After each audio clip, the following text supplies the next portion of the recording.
La conférence a lieu dans le cadre des webinaires donc de la Terre et notre métier, qui était le salon donc, organisé par la FNAB et la FRAP Bretagne au mois de septembre, qui ont été annulés raison Covid, donc remplacés par une série de webinaires, dont celui d'aujourd'hui. Donc voilà, je vais peut-être vous mettre en... Je ne sais pas là si vous voyez bien tous les diapos. Enfin bon, bref. Donc la conférence va traiter de la réduction du travail du sol. Donc voilà, je vous dis aussi qu'il y a d'autres webinaires qui vont avoir lieu le mois qui arrive, là, du 16 novembre au 16 décembre, sur d'autres sujets. Il y en aura un demain sur les femmes en agriculture biologique et sur tout un tas d'autres sujets. Donc n'hésitez pas à aller sur le site Salon Bio pour voir ça. Donc du coup, déjà, petit mot sur le fonctionnement. Donc, en fait, vu qu'il y a pas mal de spectateurs, on a été obligé donc on coupe vos micros, on coupe vos vidéos, on coupe la chic. Mais l'idée, c'est que vous puissiez bien échanger, poser des questions, mais vous le faites par la conversation, par le chat. Donc, il y a Samuel Oex, qui est ici présent du GAP 85, qui va prendre vos questions et donc, on va les poser aux différents intervenants, quoi. Donc, voilà. Là, je vois qu'il y a déjà... Germain, tu dis en diaporama, ce serait peut-être mieux. C'est vrai que je ne sais pas si vous voyez mieux là. Vous pouvez me faire des retours quand même. J'ai un peu l'impression de parler dans le vide. Donc voilà. Donc vous posez des messages par par la discussion. Donc c'est une conférence, comme je disais, co-organisée. Donc Sivambio 53, GAP 85 et le réseau FRAB Bretagne. Donc, une petite présentation quand même ça bug, du déroulé de la conférence. Donc, on va être ensemble pendant à peu près 2 heures, jusqu'à 16 heures, il est 14 heures. Donc, on vous fait une petpetite introduction, une présentation du groupe Mayenne-Sarthe par moi-même. Donc, Thomas Quenier, animateur technique production végétale au Sivambio Mayenne. Après, vous aurez Patrice Lefebvre, que vous voyez normalement ou que vous verrez quand il parlera, donc producteur, agriculteur dans le nord de la Mayenne. Et vous voyez, donc, il va présenter et après, il y aura des échanges directement. Philippe Béton, 15 minutes, aussi producteur en Mayenne, donc aussi des échanges. Germain Goujon, également producteur en Mayenne, pareil, 10 minutes de présentation et 5 minutes d'échange. Samuel Oex, donc animateur technique du GAB 85, GAB Vendée, qui lui va présenter la dynamique de son groupe ABC, réduction du travail du sol en bio en Vendée. Un petit peu d'échange, et après une petite synthèse, ouverture que je ferai, et un échange final voilà, sur les différents sujets pendant 20 minutes. Donc, c'est parti. Donc déjà, important peut-être de resituer un petit peu le contexte des TCS bio de l'ABC, c'est très rapide. Hein. ABC, c'est un terme qu'on va pas mal utiliser aujourd'hui pour agriculture biologique de conservation. Ça pourrait être aussi TCS bio, enfin, c'est vrai qu'il y a toujours plusieurs termes qui existent et on va voir que, c'est important aussi de savoir de quoi on parle. Est-ce qu'on parle juste de non-labour? Est-ce qu'on parle, il y a des labours profonds, des labours superficiels, des TCS, des semi-directs, enfin, il y a un petit peu toute une famille de pratiques. Donc déjà, premier constat, on sait que l'agriculture biologique a un fort recours au travail du sol depuis des années, c'est pas nouveau, hein, pour la gestion des adventices principalement, mais également pour le maintien de la porosité du sol qui permet une activité microbiologique, notamment minéralisation, nutrition en azote, etc. importante, et aussi tout ce qui est enracinement, échange gazeux, hydraulique, enfin tout ce qui est vraiment fonctionnement du sol. Cependant, il y a un peu un constat aujourd'hui en agriculture bio, chez certains, d'avoir soit des rendements qui stagnent, voire qui diminuent, et puis des questions autour de la structure du sol, de la fertilité, de se dire qu'en fait, le labour ne résout pas forcément tous les problèmes d'adventice. On voit notamment les dicotylédones, où bon, à force de les retourner tous les ans, en fait, on a un stock assez important de graines et on n'arrive pas forcément à les maîtriser. Donc, je dirais qu'il y a une série de questionnements là-dessus. Après, il y a aussi aujourd'hui donc des avancées agronomiques passées et présentes, je dirais, qui mettent en avant que l'excès de travail du sol peut avoir des soucis, poser des problèmes agronomiques, donc notamment l'érosion, l'abattance, la portance en conditions humides, la diminution de la matière organique, la vie du sol, les choses comme ça. Il y a également un enjeu sociétal très fort. Vous savez que la diffusion des TCS, notamment en France, aux États-Unis, c'est peut-être une autre dynamique, mais en France, elle est surtout liée aussi à une volonté de gain de temps de travail pour les agriculteurs. Donc, il y a un enjeu sociétal derrière. et un enjeu climatique évident avec donc, la consommation de fuel lorsqu'on travaille le sol et le déstockage de carbone, même si on va voir que ce n'est pas toujours aussi simple que ça. Donc voici un peu les grandes bases. Je refais juste une parenthèse en disant pour ceux qui viennent de se connecter que vous pouvez, vos micros sont désactivés, mais vous pouvez poser vos questions et échanger par le chat. Et en fait, on va faire régulièrement des séquences d'échanges où on va lire vos questions et y répondre tout au cours de la conférence. Donc, pour finir sur le contexte un peu ABC, TCS Bio, donc, ce qui est quand même important de souligner, c'est que les TCS Bio ne sont pas nouvelles. Je mets Fukuoka, vous connaissez, qui est souvent un peu présenté comme un des pères, entre guillemets, de l'agriculture biologique, ou alors Joseph Pousset, donc quelqu'un dans l'Orne, le département juste au-dessus de chez nous. Donc, il y a beaucoup de gens qui travaillent et qui ont mis en expérimentation des TCS Bio depuis longtemps. Donc, c'est pas non plus, enfin, voilà, on ne réinvente pas l'eau chaude non plus. Par contre, on peut quand même dire, et c'est l'objectif un peu de la conférence aujourd'hui, c'est quand même, on se focalise quand même un petit peu plus sur les grandes cultures, et on peut dire quand même que ces dernières années, les céréaliers bio qui essayaient les TCS essuyaient plutôt des échecs, donc des échecs toujours avec des problématiques de rendement, d'adventice ou de structure et de fertilité des sols. Après, ce qui me paraît important de souligner quand même, c'est qu'aujourd'hui, il y a quand même un changement de dynamique.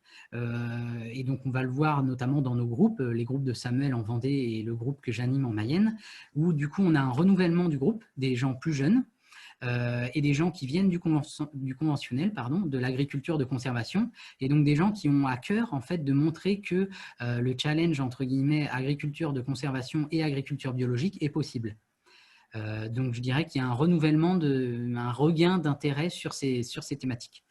Il y a aussi des questions autour de moins de mécanisation, donc la question donc, du désherbage mécanique notamment, mais aussi du labour, etc. Toutes les questions vie du sol aussi qui prennent vraiment beaucoup plus d'ampleur. Et donc, des gens qui se disent, est-ce qu'en bio, en fait, on est vraiment bon en termes de vie du sol ou pas ? Donc, qui remettent un peu en cause l'agriculture bio, les grandes cultures bio des 10-20 dernières années, entre guillemets. L'enjeu climatique, comme je disais tout à l'heure, et aussi quelque chose qui, à mon avis, est important à souligner, c'est qu'il y a une dynamique internationale. Donc, on voit l'essor de la permaculture ces 10 dernières années, et plus récemment, le terme d'agriculture régénérative qui est porté par notamment, enfin plutôt apparu dans les pays anglo-saxons, et où on voit donc aux États-Unis, en Nouvelle-Zélande, dans les pays germanophones, il y a un peu ce mouvement d'une agriculture qui respecterait plus les sols, etc. Donc vraiment une dynamique française, mais également internationale. Donc voilà un peu les bases, c'est très schématique, c'est très simpliste, mais voilà. Et donc un petit point, le groupe Culture Bio Mayenne-Sarthe, donc il est en Mayenne et en Sarthe, évidemment. Donc pour ceux qui se connectent de loin, il y a des gens, je crois, un peu de toute la France qui nous suivent. Donc la Mayenne et la Sarthe, en gros, c'est entre la région parisienne et la Bretagne. Donc c'est un groupe Culture Bio qui a une dizaine d'années. Donc voilà, 10-12 ans. Il a été labellisé Ecophyto Ferme Défi depuis 2012, donc depuis 8 ans maintenant.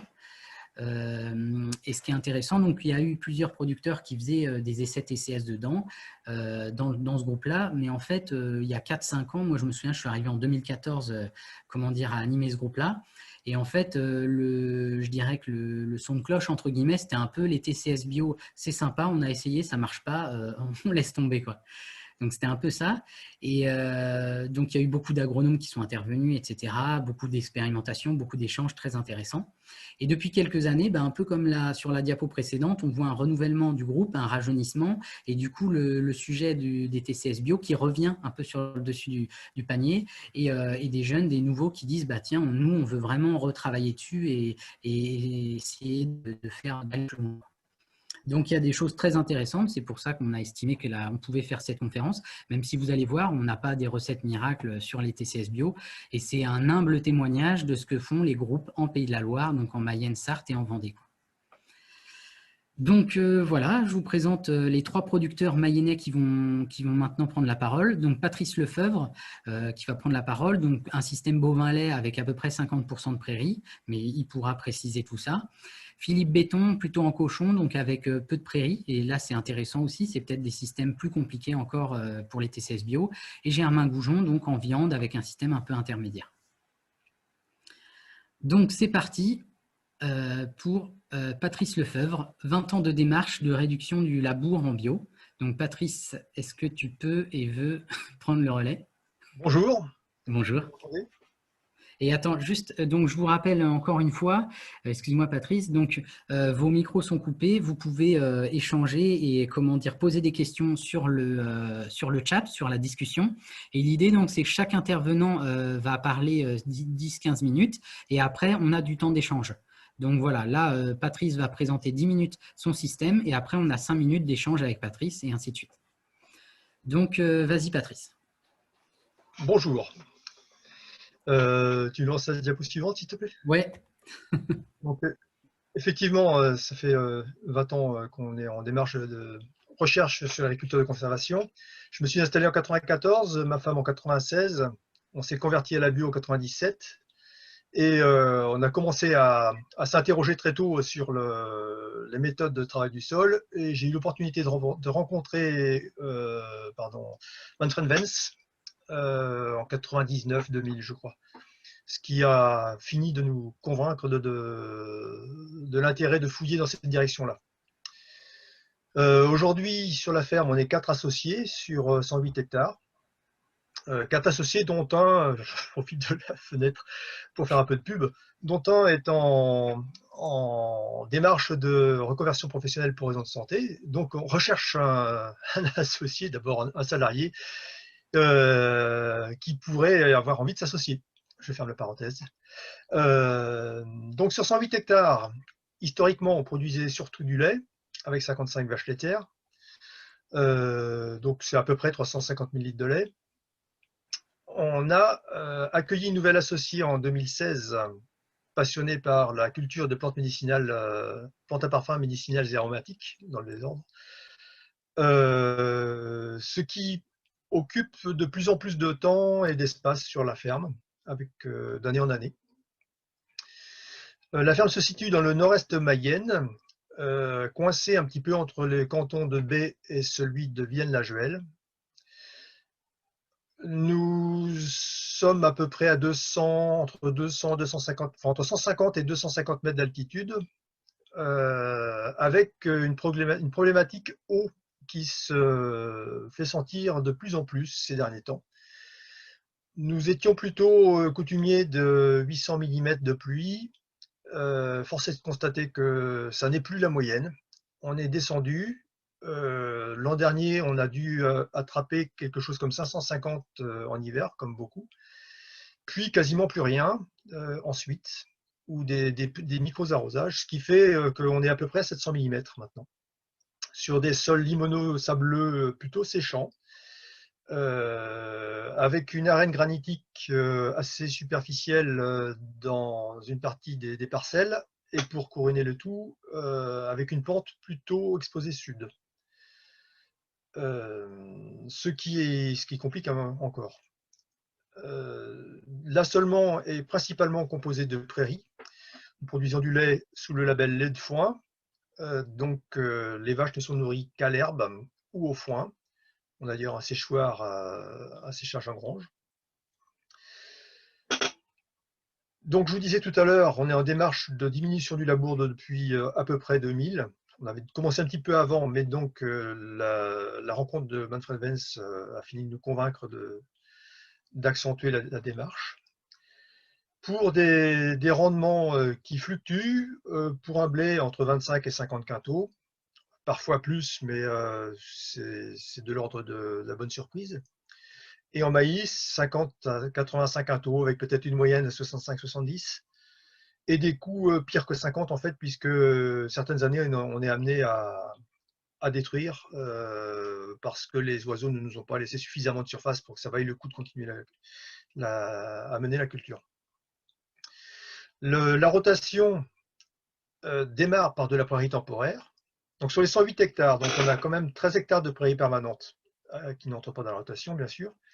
Et sur le reste, une partie proche des bâtiments tourne très vite, c'est-à-dire 4 ans de prairie temporaire, 1 an de céréales avec implantation de prairie temporaire de remplacement au printemps ou à l'automne parfois, au même moment que le semis du blé. Puis de nouveau 4 ans de prairie temporaire. Donc là, c'est près des bâtiments, on a assez peu de surface accessible aux vaches, donc on ne fait qu'une année de culture pour régénérer les prairies. Et pour toutes les autres parcelles, donc soit à peu près 78, 79 hectares, 78 hectares, on est sur une rotation de plus longue durée avec 4 années de prairie temporaire et puis 4 années de culture. Un blé, une culture de printemps, que ce soit des plantes à parfum aromatique ou médicinales annuelles ou un maïs. Ensuite, un mélange févrole triticale, puis une orge de printemps qui est sous-ensemencée de prairies temporaires, et donc de nouveau 4 années de prairies temporaires. Donc dans le blé, au printemps, au mois de mars, on sème du trèfle blanc, qui va être donc l'interculture. Puis entre la févrole et le triticale, un mélange d'engrais verts qui complète les pertes de graines au sol de triticale et de févrole pour un couvert qui sera le plus souvent pâturé. Pour ce qui est du matériel, j'ai aperçu la diapo suivante, on a démarré avec ce qu'on avait sous la main. Ça nous a permis d'entrevoir les faiblesses du matériel dont on disposait, en propre ou en CUMA. On avait donc un Vibroflex en propre, donc des chômeurs à dents souples, sur lequel on avait installé des stocks à ailettes. Le problème des ressorts, c'est que lorsque le sol résiste un peu plus, les ressorts reculent et on ne travaille plus que sur la pointe, donc les ailettes ne travaillent pas bien. On a donc essayé un déchômeur à 7 dents type néo-déchômeur, prêté par un collègue. Ce type d'outil n'arrivait pas à faire un travail superficiel régulier, c'était soit il glissait en surface, donc ça ne faisait rien, soit il descendait à 6-7 cm, c'était trop profond à mon goût.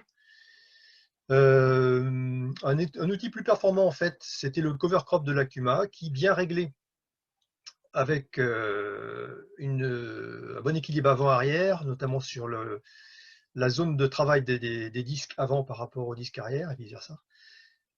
Sur du travail très superficiel, on arrivait à faire quelque chose de pas trop mal, mais ça supposait plusieurs passages croisés pour arriver à scalper la végétation. Patrice, on va peut-être avancer un peu parce que là, le chrono tourne. C'est parti. Désolé.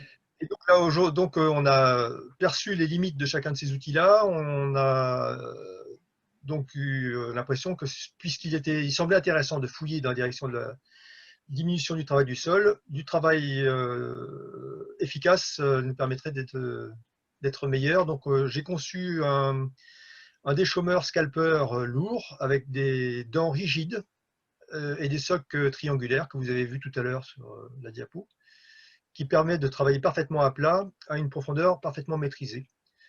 On peut travailler par tranche de demi-centimètre à peu près, parfaitement à plat.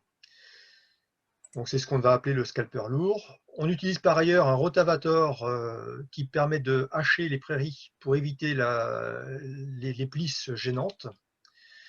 Et lorsque la végétation de l'interculture ou de la culture précédente est relativement bien décomposée, on peut utiliser un scalper léger dont on se sert pour faire un semis simultané au scalpage. Donc lui, on s'en servira pas mal au printemps pour les semis de plantes médicinales ou d'orge de printemps. À l'arrière de ce semoir-là, on met un deuxième semoir pour petites graines semées à la volée, donc, dont on se sert pour les semis de prairies notamment. Donc la rotation, je vous le disais tout à l'heure, d'abord 4 années de prairies temporaires, qui, au mois de juillet, sont détruites par un passage de rotavator, très superficiel et relativement lent pour faire des petits morceaux, très superficiels, ce qui fait que lorsqu'on regarde derrière, en fait, tout n'est pas scalpé. On a fait du découpage de plisses pour avoir quelque chose de plus fluide ensuite. Et le lendemain, on passe le scalper lourd, un petit peu plus profondément, et en guettant les taches restées vertes après le rotavator. En passant sur une tache verte, on descend du tracteur, on vérifie qu'on travaille assez profond pour scalper ce qu'il reste à scalper. Et après ce passage de scalper lourd, on le repassera autant de fois que nécessaire lorsqu'il aura plu un peu et que les graminées prairiales notamment auront germé et redémarrer pour juguler le redémarrage éventuel de la prairie après sa destruction. Dès qu'il est possible de passer avec un vibro, avec soc bineuse, on le fait. Donc la limite, là, c'est le bourrage. Donc dès que les résidus de prairie passent entre les dents, on passe avec le vibro. Ça permet de faire un travail très superficiel. Là, l'objet n'est plus tellement de scalper, mais vraiment de bouger tout ce qui aura regermé. Donc là, on a un outil qui est léger, qui consomme très peu, qui va vite. Et pour le semis du blé, donc on utilise le scalper lourd qui, vous l'avez vu sur la photo, est équipé d'un semoir. On sème 2 rangées de blé derrière chaque dent. Donc là, c'est très intéressant comme mode de semis, je trouve, parce que la graine est déposée sur le sol ferme et humide et recouverte d'un mulch plutôt sec. Donc mulch qui va contenir les éventuelles graines d'adventice qui, comme elles sont dans le sec, sont pénalisées par rapport à la germination du blé qui lui est posée sur le frais. Au printemps, on implante du trèfle blanc dans le blé avec un passage de RC trille suivi d'un deuxième et du semis au semoir de limbe. Donc on a un semoir de limbe à l'avant du tracteur et la herse derrière. On sème 6 kg de trèfle blanc hectare, donc qui aura vocation à être l'engrais vert qui suivra le blé. La plupart du temps, lorsqu'il y a eu suffisamment d'humidité, après la moisson, le trèfle blanc se développe et peut donner lieu à un affouragement en verre éventuellement si besoin, ou être simplement laissé sur le sol pour la culture suivante. Donc les années sèches, il germe, il commence à se développer, mais il arrive un moment où le blé pompe énormément d'eau. Le système racinaire du trèfle blanc n'est pas encore suffisamment installé, la compétition n'est pas juste et le trèfle abdique. Patrice, Donc là, ces 2 dernières années, en fait, ça a marché. désolé. J'avance donc. Désolé. Donc après ce trèfle blanc, au printemps, le trèfle s'est affaissé pendant l'hiver. S'il n'a pas été scalpé, s'il n'a pas été fauché, il s'affaisse avec le froid. Et au moment où il va reprendre, on le scalpe à son tour. Il fait assez peu de volume, mais c'est facile à gérer. Et donc les cultures de printemps sont semées après 2 scalpages, 2-3 scalpages,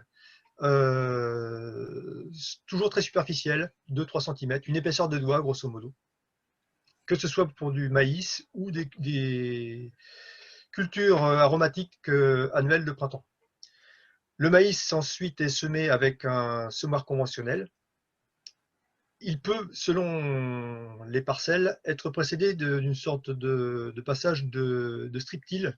C'est en fait un vieux vibro de 3 mètres sur lequel on a mis 4 dents de vibroflex, les autres dents étant les dents de vibro équipées de socs de bineuse. Lorsque le sol est ferme, on a trouvé que ça pouvait être intéressant. Si ça n'était pas intéressant, si ça n'était pas justifié, ça peut avoir un effet délétère par formation de cavité sous la ligne de semis. Donc vraiment à juger au cas par cas. Après le maïs, on va semer une févrole à 7-8 cm au scalper lourd et on la recouvre d'un semis triticale. Toujours avec le même outil parce que il est pratique, il ne bourre pas. Là par contre superficiellement, donc le triticale a pour intérêt d'occuper les espaces entre les pieds de févrole. À l'issue de la récolte de févrole triticale, dès que possible, on essaie de sortir la paille le plus vite possible.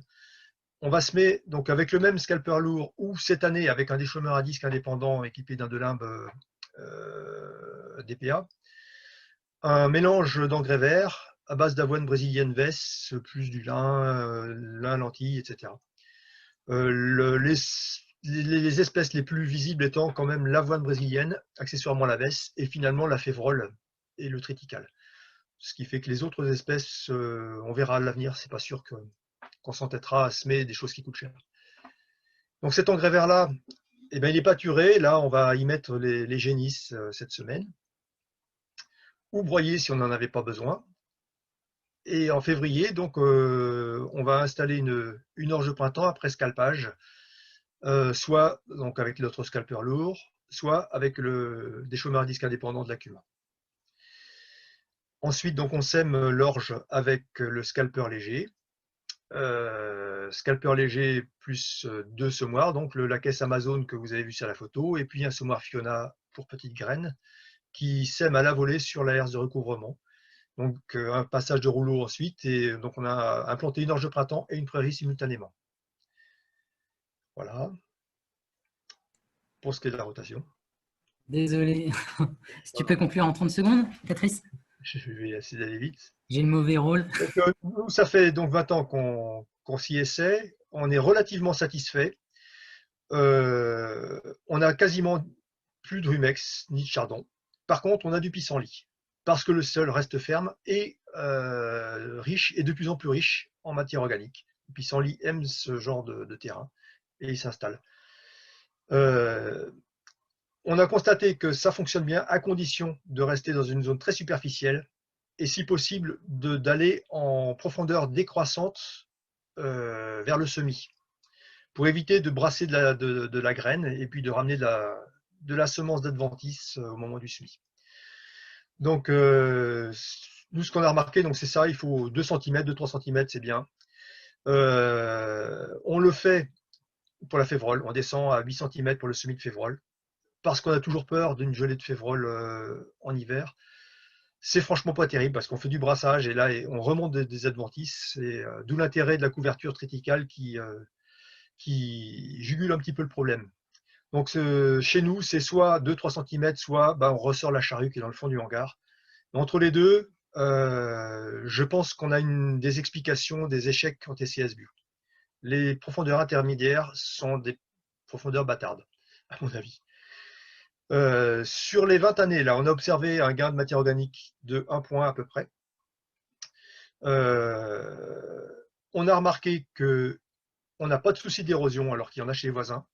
On a de la pente, hein, mais là, cette année, l'an dernier, avec la pluviométrie hivernale, on a des parcelles qui étaient couvertes de boue. Il y avait des étangs de boue dans le bas des champs. Pas chez nous. J'ai fait une photo, je suis désolé, j'ai eu un problème de carte SD. Je l'ai donc perdu. Une photo de notre champ, une partie en pente à peu près à 15%, et de celle du voisin en arrière-plan. Notre blé était vert, le sien était jaune.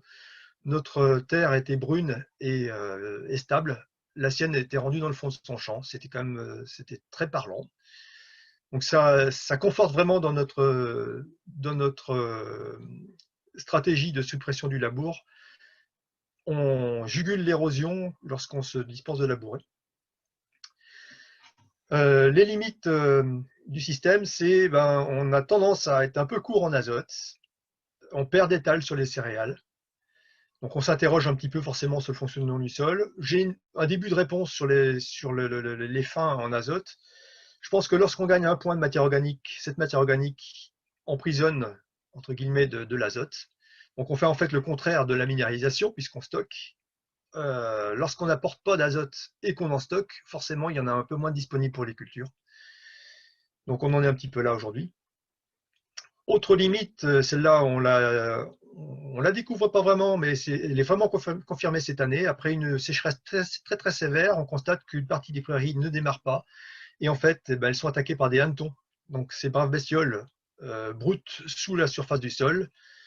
Lorsqu'il y a une pluie abondante régulière en été, ma foi, on ne s'en rend pas trop compte. Lorsqu'il ne pleut pas, tout disparaît. La prairie disparaît complètement.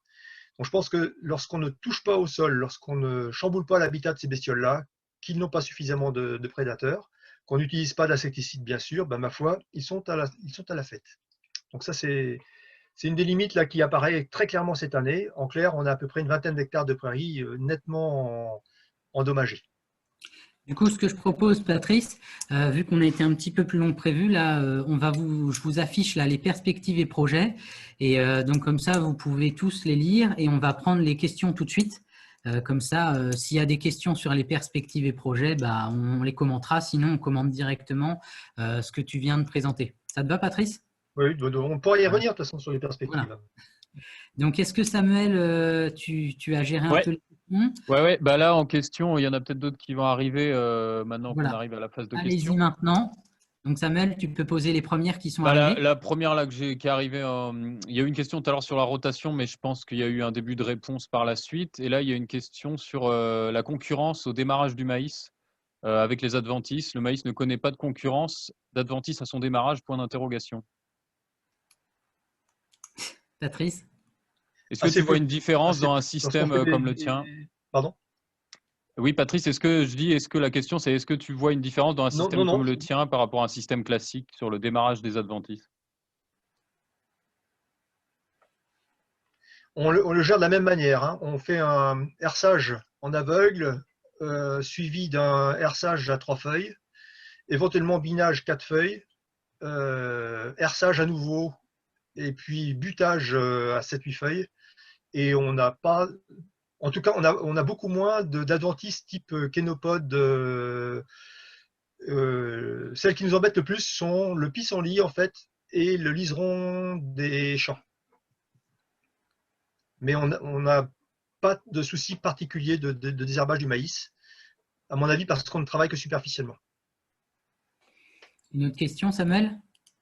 Là, il y a quelqu'un qui pose une question sur les apports NPK aussi. Peut-être, est-ce que tu as l'impression qu'en apport, tu travailles, enfin, apport NPK, euh, est-ce que tu as l'impression d'adopter une démarche particulière vu que ton système est orienté TCS ou est-ce que tu gères la fertilisation, la fertilité pour un maïs, par exemple, comme tes voisins qui seraient en bio? Le maïs ne reçoit rien. Il a juste l'apport du trèfle blanc qui a précédé. Les apports de matière organique se font sur prairie, essentiellement, et sur engrais vert. On épand du fumier sur l'engrais vert qui suit la févrole, par exemple. Parce qu'on n'aura pas d'apport sur l'orge de printemps, ni sur la prairie sur la première année de prairie qui va suivre. Donc on est d'accord, il y a pas Donc de là, fumier. Je dis pas de fumier sur Pardon. maïs, on est d'accord, hein. Non, rien du tout. Rien du tout. Mais Les trèfle apports se blanc font en et amont. prairie avant. Voilà. Donc je vous disais tout à l'heure, le fait de stocker de la matière organique crée certainement une tension sur les éléments fertilisants. On a un voisin qui vient de démarrer un bâtiment d'Inde bio sans sol d'épandage, qui nous a sollicité pour l'épandage de son fumier. Ma foi, donc on lui a dit qu'on était preneur. Je pense que ça sera intéressant de voir dans quelques années si cet apport-là n'était pas ce qui nous manquait là, ces derniers temps. Très bien. Une dernière question, Samuel? Là, pour l'instant, il n'y en a pas. S'il y a quelqu'un qui veut poser une question, il ne faut pas hésiter. Je peux peut-être parler des perspectives en attendant qu'elles tombent. Ce qu'on va changer là, pour limiter le nombre d'interventions de travail du sol, c'est après la destruction de la prairie, qu'on fera beaucoup plus tôt, du fait des hannetons notamment. Donc l'idée, c'est de faire du hachis de hanneton au mois de mai, avec semis de sorgho sudden grass dès le lendemain du passage de rotavator. Le sorgho serait pâturé en été, une fois, 2 fois max. Ensuite, il serait à nouveau haché au rotavator pour les éventuels survivants de hanneton. Pour ensuite faire place à soit le blé, si ce sont des parcelles en rotation sur 8 ans, soit une prairie temporaire multi-espèces, qui serait complétée au mois d'octobre d'un sursemis de seigle forestier vesse-velu pour assurer la productivité fourragère des parcelles là, qui est un petit peu problématique ces derniers temps. On a tenté quelque chose qui ne s'est pas avéré efficace en 2020, c'est un semis simultané de sarrasin et de blé après destruction de prairies en juin. En fait, la coupe de foin avait exporté trop d'eau et ça n'avait pas marché.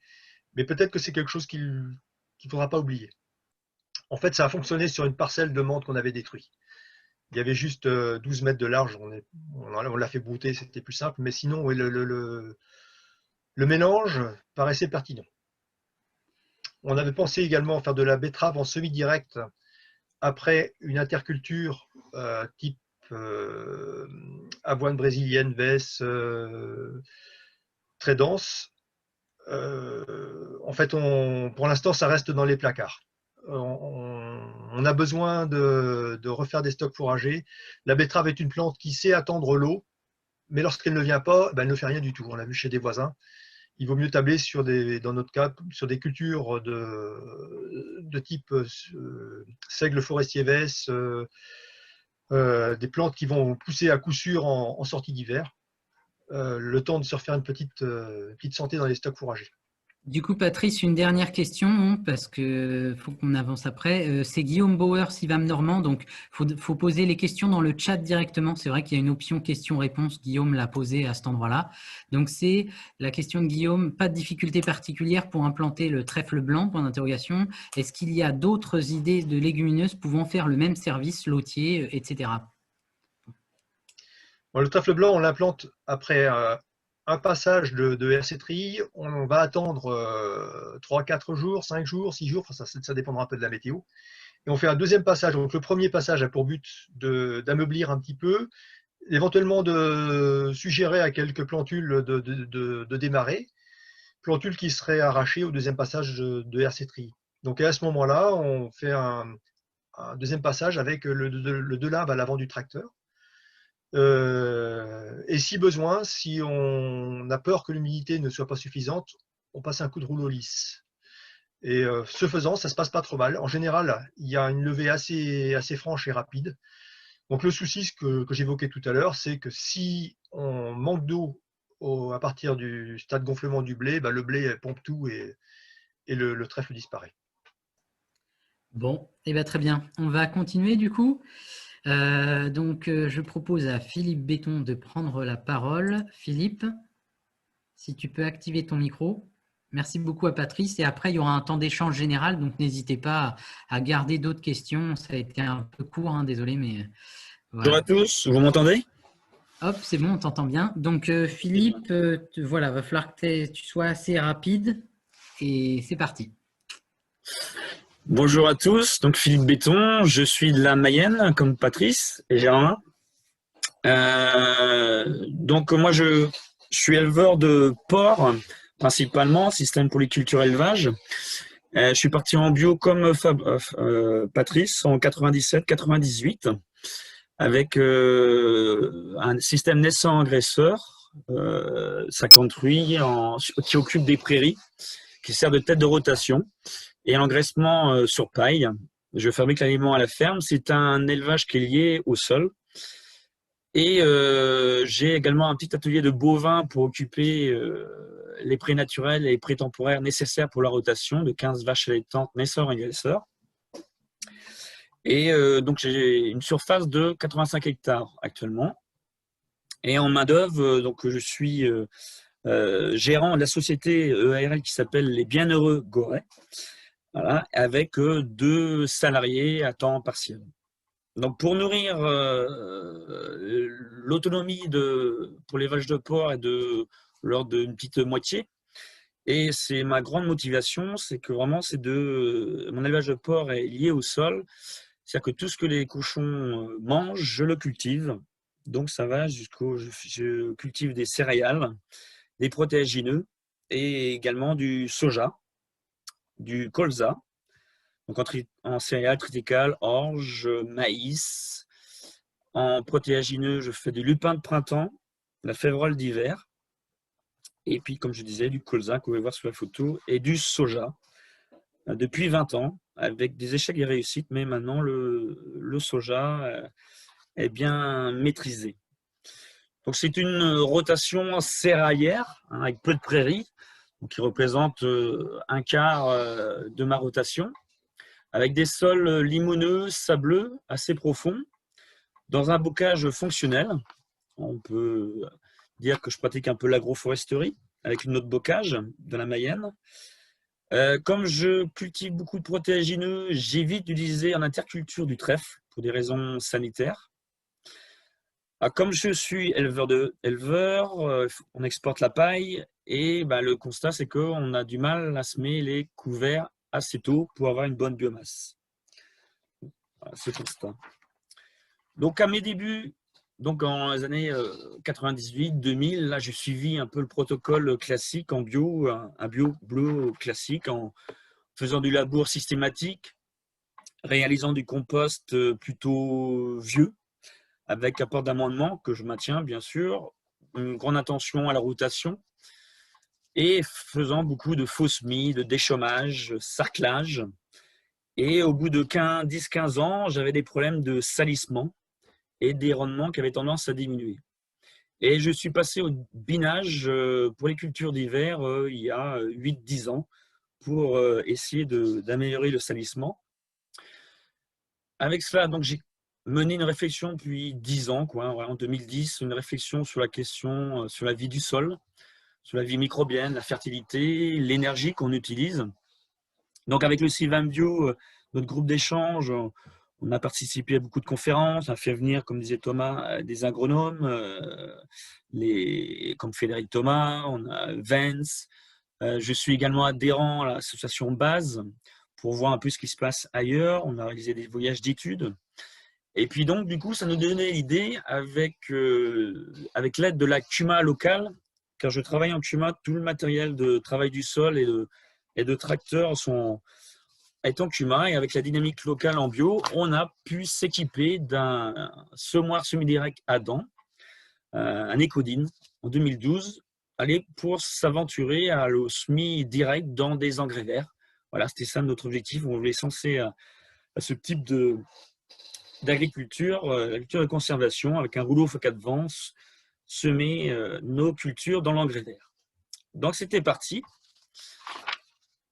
Avant de vous faire part de mes pratiques, un petit approche succincte de ma rotation céréalière, avec en tête de rotation pré-temporaire de 2 années occupée par les truies ou mes porcs, comme le post-sevrage qui est en plein air également, ou alors des légumineuses pures, trèfle au violet ou luzerne, ou associées, pour réaliser de la déshydratation pour l'autoconsommer pour mes porcs et mes bovins. Et donc là, l'exemple de rotation, elle n'est pas figée, mais c'est un exemple plutôt avec en tête de rotation une luzerne ou un trèfle violet, où je pratique, j'implante une céréale d'abord, après, ensuite, tout s'enchaîne avec 8 années de culture, de céréales protéagineux, alternance de culture d'hiver, de culture de printemps, de protéagineux, de céréales, avec implantation d'engrais verts, apport de compost et d'amendement. On verra la rotation plus tard avec toutes les pratiques. Donc en 2012, après l'achat de l'Ecodine au sein de notre CUMA, on s'est lancé, ma première tentative à faire des essais, à semer de la févrole d'hiver dans l'engrais vert de moutarde, qui était la première année une réussite. On était vraiment satisfait, confiant que ça se renouvelle tous les ans. Mais hélas, au fil des années, il y avait plus d'échecs que de réussite. On avait plutôt des soucis de compaction de la structure du sol ou alors des problèmes de salissement. Donc, c'était des exemples de Vance. J'ai également tenté du soja dans du seigle, où là, on avait les mêmes soucis. Et tenté également de faire du triticale dans du trèfle blanc. Tu peux peut-être passer les photos, voilà, Thomas. Donc là, c'est le semis de la févrole dans la moutarde, et ainsi que la repousse de la culture, où la photo à droite, on était vraiment surpris de voir la propreté de la févrole qui était très claire quand même, parce que le semis était fait dans des conditions assez limites. Mais au printemps, le fait de ne pas avoir trop travaillé le sol, le sol, les adventices n'étaient pas apparus. Mais hélas, ce n'est pas renouvelé comme ça tous les ans. Donc là, la tentative de semis de la triticale, du triticale dans le trèfle blanc, où là, le sol était vraiment compacté, n'était pas assez aéré. On a abandonné. Et puis voilà, la févrole en 2015, où on peut voir à droite, il y avait un certain salissement et une végétation pas aussi dense qu'avec le labour. Donc j'ai plutôt abandonné ça, et j'ai eu l'idée en 2016 de semer plutôt la févrole directement après la récolte du maïs gras. Et donc cette photo qui est à droite, voilà, c'est les codines, semé avec les codines dans le maïs grain, où là il avait une propreté très satisfaisante. Et à gauche du trait, autour du champ, j'avais osé labourer et semer avec les codines. Et finalement, c'était plus sale. Le contraste était assez interrogatif. Mais bon, la semer de la févrole dans du maïs grain, à condition que la récolte se fait dans de bonnes conditions. Par exemple, cette année, au mois d'octobre, le maïs a été récolté dans une condition assez humide et je n'ai pas pu faire cette technique-là dans toute la surface, qu'une partie. Une autre partie, j'étais obligé de labourer et de semer avec le même outil. Alors là, nos expériences en semi-direct. Mais depuis 2005, je pratique le semis sous couvert, qui est la plus pratiquée, comme fait Patrice, semis de prairie, dans les cultures, dans les céréales, avec un semoir électrique, herciterie ou rouleau. Soit dans les céréales d'hiver, le triticale que je pratique au talage au mois de mars-avril, ou dans les orges de printemps. Comme vous pouvez voir la photo ou même le film de cette année, qui a été semé trop tardivement cette année, au tout début juin, à l'épuisement de l'orge.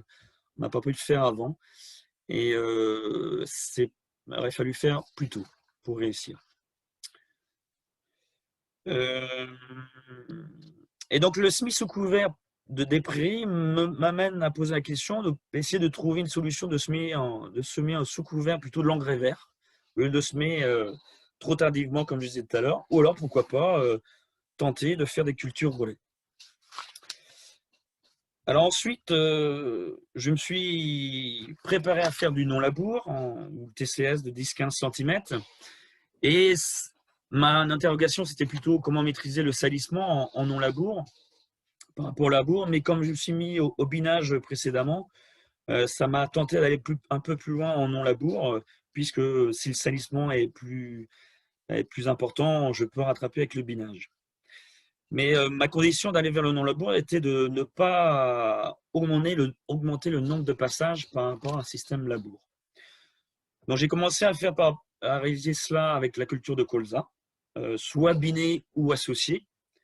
Et donc ça m'a permis de faire des semis beaucoup plus précoces pour réussir cette culture. Et ensuite, donc en 2017, j'ai commencé cela. Et en 2018, j'ai commencé à faire du maïs en non-labour, en TCS. Ma interrogation, c'était de pouvoir, avec les résidus restés à la surface, de pouvoir sarcler avec l'herciterie. Et finalement, ça ne pose pas de souci. Et ça m'a permis de diminuer la pression des adventices vivaces, tels que le rumex, de faire du TCS non-labour, surtout pour le maïs. J'ai tenté cette année un essai sur une partie de mon lupin de printemps de faire en non-labour en 2020, qui a été concluant, que je vais essayer de renouveler. Je l'ai tenté également pour le soja. Et voilà la photo. Voilà. Excusez-moi si oui, tu arrives à suivre, Thomas, pour les photos. Le lupin de printemps associé avec de l'orge d'hiver. Alors pourquoi de l'orge d'hiver au lieu de l'orge de printemps? L'idée de l'orge d'hiver, c'était qu'il puisse tailler beaucoup plus au sol pour faire une strate vraiment herbacée qui soit sur le rang du semis, et le lupin puisse avoir une strate au-dessus de l'orge, et l'orge d'hiver en tallant concurrence ses adventices et en bidant entre les rangs à 37,5. Voilà l'échec de salissement de mon soja de cette année en non-labour, mais qui était placé en fin de rotation, puisque c'était une parcelle qui devait être semée en février d'hiver, qu'on n'a pas pu semer à cause de l'humidité l'année dernière. Et donc, j'avais pas le choix de faire plutôt un soja qui était mal placé dans de la rotation et était assez sale. J'ai récolté qu'une bonne partie avec un petit rendement de 7-8 quintaux que j'ai bien sûr passé dans mon nettoyeur séparateur de la ferme. Donc voilà, j'ai tenté semi-direct, des semis sous couvert, de faire du non-labour, mais je maintiens pour les céréales d'hiver un labour, mais un labour agronomique avec une charrue d'échaumeuse pour implanter les céréales d'hiver. en travaillant de 15 à 15-18 cm de profondeur à peu près. Et selon moi, c'est une pratique qui me permet de réduire le travail du sol par rapport au nombre de passages. Puisque juste après la récolte du précédent, l'été, je fais un déchômage avec les codines pour faciliter la repousse de la culture. Et j'attends au moment de l'implantation de la culture d'automne, avec la charrue du chômeuse, d'enfouir un petit couvert de 5-10 cm pour l'enfouir. Et ensuite, je sème directement avec un vibrosème équipé d'un rouleau spire à l'avant du tracteur de 4 mètres, semé avec un écartement de 37,5 pour réaliser un binage si nécessaire. Hop, si tu peux finir en 2-3 minutes, Philippe. 2-3 minutes, waouh! Donc ensuite, ma dernière technique où j'utilise, c'est les associations que j'essaye d'accentuer. Bon, je pratique les céréales protéagineux avec le triticale, je mets un petit peu de poids, comme beaucoup le font. Bon, ce qui est nouveau, c'est de renouveler l'orge d'hiver avec le lupin de printemps. Et puis, de continuer à faire les associations de colza avec du trèfle, du sarrasin, de la févrole et de la vesse, ou en partie, et une autre partie binée. C'est la 3e année que je fais ça, et donc je continue à faire les deux pour voir quels sont lequel est le plus concluant à l'avenir. Et pour les engrais verts, les engrais verts qui sont implantés avec tous ces avantages agronomiques sont implantés entre les cultures d'hiver et les cultures de printemps.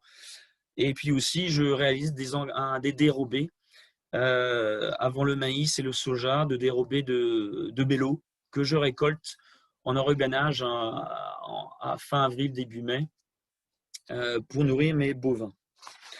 Donc là, on revient sur la vite fait sur ma rotation avec mes interventions. Où là, finalement, dans cette rotation, je pratique sur mes 9 cultures, je pratique 5 labours agronomiques, 2 en TCS à 10-15 cm, un semis direct et puis un semis sous couvert. Donc là, est-ce que j'étais en aller un peu plus loin, Thomas, ou on voit la conclusion? Désolé, on va essayer d'avancer, mais c'est pas grave, il y a des questions qui peuvent être posées et tout. Désolé. On voit la conclusion. Donc, Ouais, voilà, on on peut passer les photos voilà, de culture. Donc, en conclusion, finalement, avec toutes ces pratiques-là de réduction de travail du sol, j'ai quand même amélioré mes rendements. Depuis 5 à 10 ans, ça s'est amélioré. Les adventices sont maîtrisés. Et selon moi, la réduction du travail du sol chez un céréalier bio avec peu de prairies est possible. C'est pas toujours simple, il faut vraiment intervenir. Je pense que les fenêtres d'intervention sont assez limitées par rapport à un système labour. Donc, il faut être vraiment disponible pour intervenir. Et pour moi, le labo agronomique reste la meilleure réduction de travail du sol dans mes terres. Et conserver la structure du sol, pour moi, est plus difficile que de gérer les adventices lorsqu'on se lance vraiment dans la réduction du travail du sol. Alors, mes perspectives, c'est de continuer le TCS pour le lupin, le soja, de renouveler, le colza également, et aussi dans la luzerne que j'ai commencé en 2020, qui est bien parti, ça semble intéressant. Amplifier les associations comme le colza ou le lupin orge ou d'autres. Et suite à l'intervention de Lefebvre, un cultivateur qui est en Roumanie, qui a fait part de ses expériences de relais cropping, de culture relais, ça me tente de le faire. J'ai l'outil pour le faire en Cuba. Par exemple, d'essayer de tenter de semer du sarrasin au dernier binage du soja. Ou alors, comme il fait Lefebvre, je vais essayer de tenter l'année prochaine de semer du soja relais cropping dans du triticale, à l'épision du triticale. Voilà. Et tout ça, toujours en échange avec les cultivateurs bio de notre réseau du Sylvain Bio. Merci pour votre attention. Super, merci Philippe. Du coup, Samuel, en direct des studios. Oui, tout à fait, Thomas. J'ai une première question là qui est comme ça pour toi, Philippe. Quel adventice, toi, te pose problème à l'heure actuelle? Alors, ça a été pas mal les Rumex, ils m'ont posé beaucoup de problèmes. Et là, ça diminue. Je suis satisfait de ma diminution grâce au non-labour pour les cultures de printemps.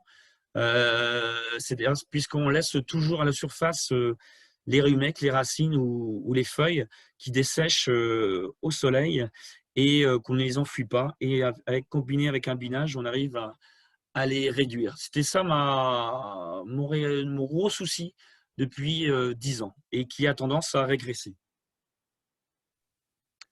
Ok. Autrement, pas d'autres gros soucis de graminées, de dicotylédone. Peut-être l'interrogation qu'on peut avoir en allant vers le non-labour un peu plus, et peut-être les graminées vont peut-être se développer. Mais pour le moment, ça va. Ce qu'on voyait là, par exemple, sur le lupin associé, c'est qu'il y avait un petit peu plus de raies gras dans la partie non-labour, mais ça, tu trouvais ça acceptable cette année? C'est acceptable. C'est peut-être ça, au fil du temps, si on accentue, on serait peut-être un peu plus ennuyé par les graminées que les dicotylédones. Est-ce que tu as une fertilisation particulière aussi pour pas trop les stimuler, ces herbes, ou est-ce que tu as une conduite classique en fertilisation? En fertilisation, maintenant, bon, j'ai fait beaucoup de compost pour maîtriser le salissement. Maintenant, je fais un compost, mais on perd les éléments fertilisants. Donc, je fais un compost jeune de quelques semaines avant l'épandage, tout à fait classique, hein, avant les cultures de printemps, l'orge de printemps, les maïs, avant la plantation du colza et sur les prairies temporaires. Et puis, s'il y a la disponibilité, un peu les engrais verts. Mais voilà ce que je pratique. Ok. Et question suivante, pour le désherbage, comment tu arrives à gérer les débris de végétation? Est-ce que ça passe bien? Est-ce que ça bourre Eh ben, l'utilisation d'un rotavator pour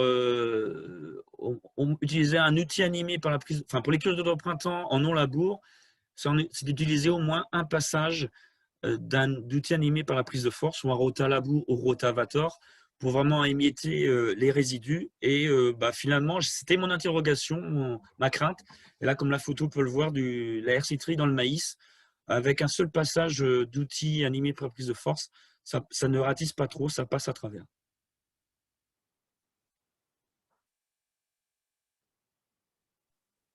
Est-ce qu'il y a d'autres questions pour Philippe?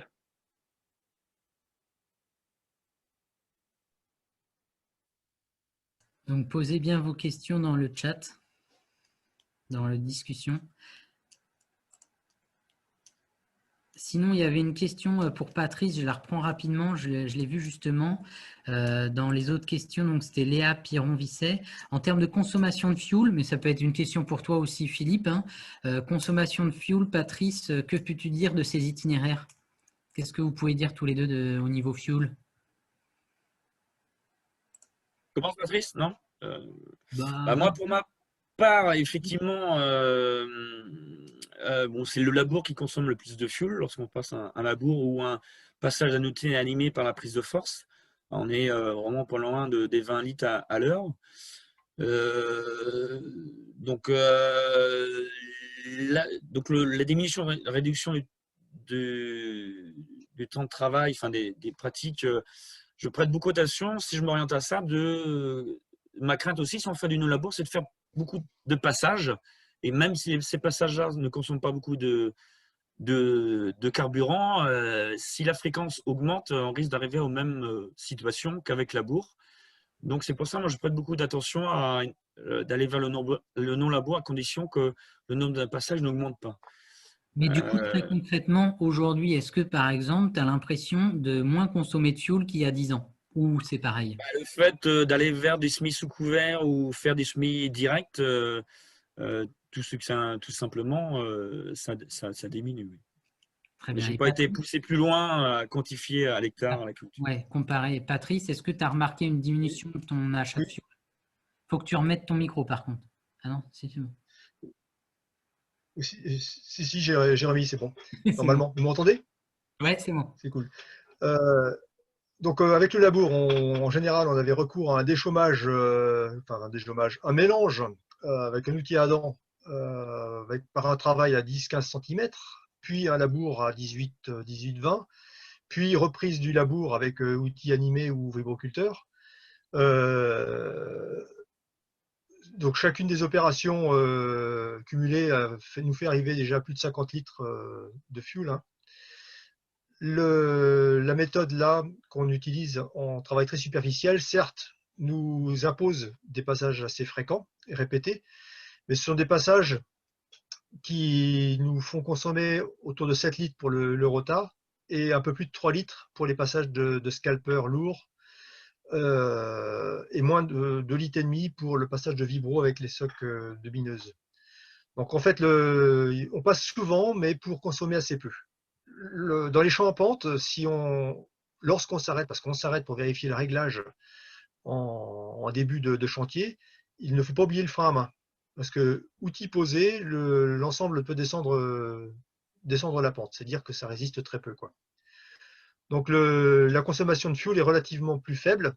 Et donc dans les perspectives, je disais, donc implanter un sorgho très, très vite après la destruction des prairies.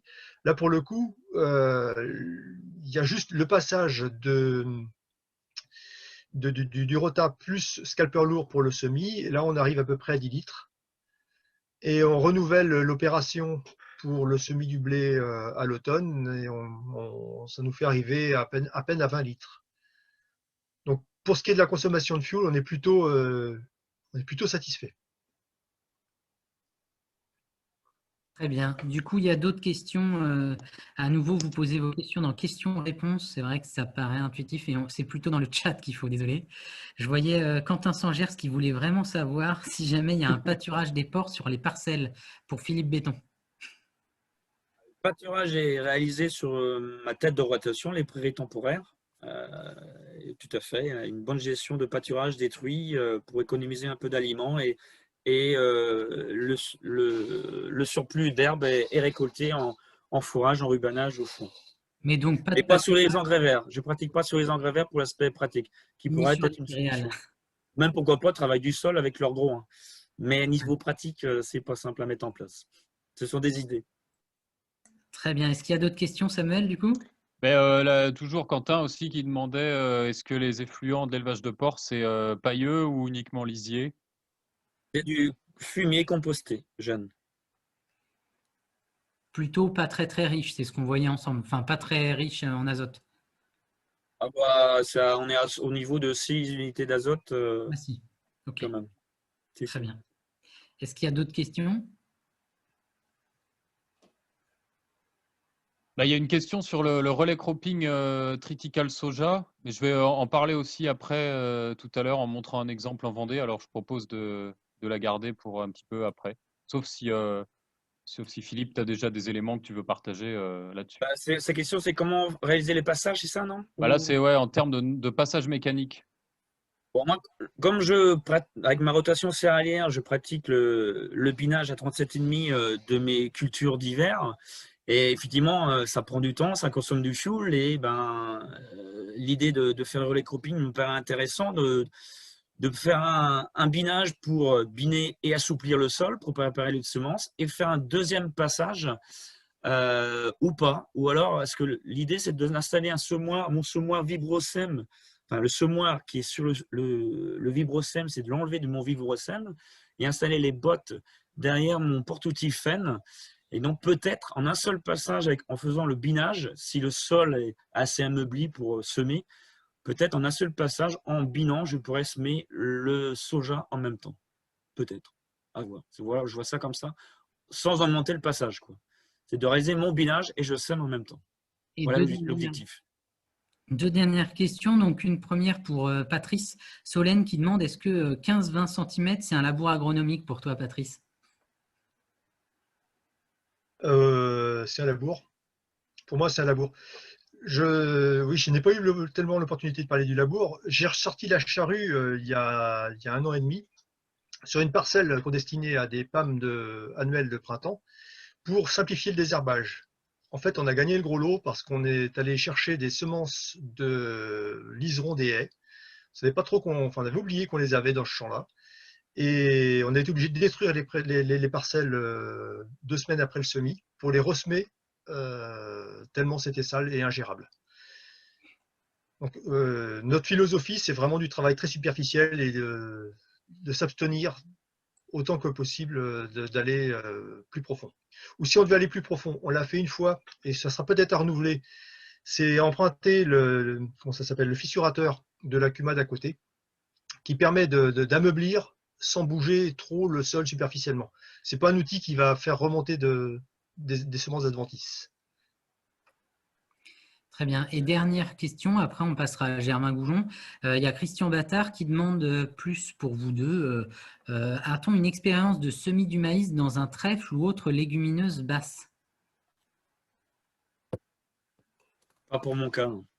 Peut-être qu'il y a des cas. Mon voisin en conventionnel l'a tenté dans du trèfle fin mai, début juin. Et dans nos sols, c'est assez. Le sol était trop compacté pour avoir. Le maïs n'avait pas du tout de développement végétatif. Par contre, c'était intéressant au niveau propreté. Mais c'est dans mes terres, c'est par rapport à ce que pratique Patrice. Moi, ma crainte, bon, je réalise des profils fréquemment, et moi, c'est ma crainte, c'est la compaction en réalisant que du travail superficiel en profondeur. Donc, c'est pour ça que je pratique un travail du sol plus profond que Patrice. Du coup, j'en profite pour faire une parenthèse. N'hésitez pas à regarder les travaux, donc notamment de l'ISARA de Lyon et du projet Tillman.org, donc des travaux qui ont déjà quelques années, donc sur justement différents labours profonds supérieurs à 25 cm, labours entre guillemets agronomiques inférieurs à 25 cm, sur le décompactage, etc. Il y a vraiment des choses très intéressantes. Du coup, je vous propose qu'on passe sur le dernier producteur, donc Germain, avant que ce soit Samuel et puis moi qui conclue. Donc Germain, est-ce que tu es là? Esprit est plus là? Oui, vous m'entendez? On t'entend. Est-ce que vous m'entendez? Donc, ouais. Ouais, c'est bon. Donc Germain Goujon, c'est parti. Bonjour, donc Germain Goujon, je suis installé dans le sud-est de la Mayenne. Je veux bien la diapo, s'il te plaît, Thomas. Ouais. Donc sur un système avec beaucoup de prairies naturelles, la moitié de la surface sur les 100 hectares, donc avec un système du coup basé sur le bovin viande. Et sur la partie travaillée, donc sur les 50 autres hectares, on a une rotation quand même assez céréalière avec 40% de prairies ou luzerne. Donc au niveau de la pluviométrie, donc c'est sensiblement pareil que Patrice, avec les problèmes les dernières années, là, avec des problèmes de régularité et des longues périodes sèches. Et sur des sols aussi plutôt séchants, argilo-calcaire sableux séchants ou des limons sableux superficiels. Juste, moi, je vois pas ta… Donc, au niveau des… Je sais pas si c'est… Désolé. Pourtant, tout est validé. Tout est validé. On voit pas ton visage. Bon, c'est pas grave. Vas-y, on continue. Oui, ouais, ok, c'est pas grave. Et ouais, donc ça, c'est une photo de prairie. J'avais envie de la montrer au mois de septembre avant la pluie. Ça m'inquiète un peu quand même sur nos pratiques voilà, et sur le devenir de nos sols. Donc, au niveau des cultures, on fait donc maïs, blé, colza, blé, févrole, donc luzerne avec sursemis pour les vaches de céréales dedans et orge de printemps.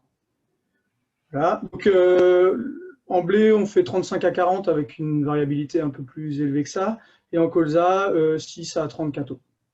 L'objectif dans nos pratiques de réduction du travail du sol, c'est de garder des bons rendements. C'est important pour moi, et aussi, on est toujours en phase, on va dire, de remboursement des emprunts JA. On doit maintenir au niveau économique, pour l'instant, encore quelques années, des rendements satisfaisants. L'objet porte un intérêt pour l'agronomie depuis l'école, hein, ça m'a toujours passionné. Et donc, actif dans le groupe d'échange, c'est très intéressant, mayennais. Et puis récemment, je peux participer à des échanges sur l'ABC, très intéressant aussi. Voilà. Je cherche justement s'il y en a qui arrivent en semi-direct en bio tout le temps. Pour l'instant, on peut encore chercher un peu, j'ai l'impression. Donc, on va démarrer sur quelques cultures. Ouais, donc, le colza, ça fait 4 ans qu'on en fait.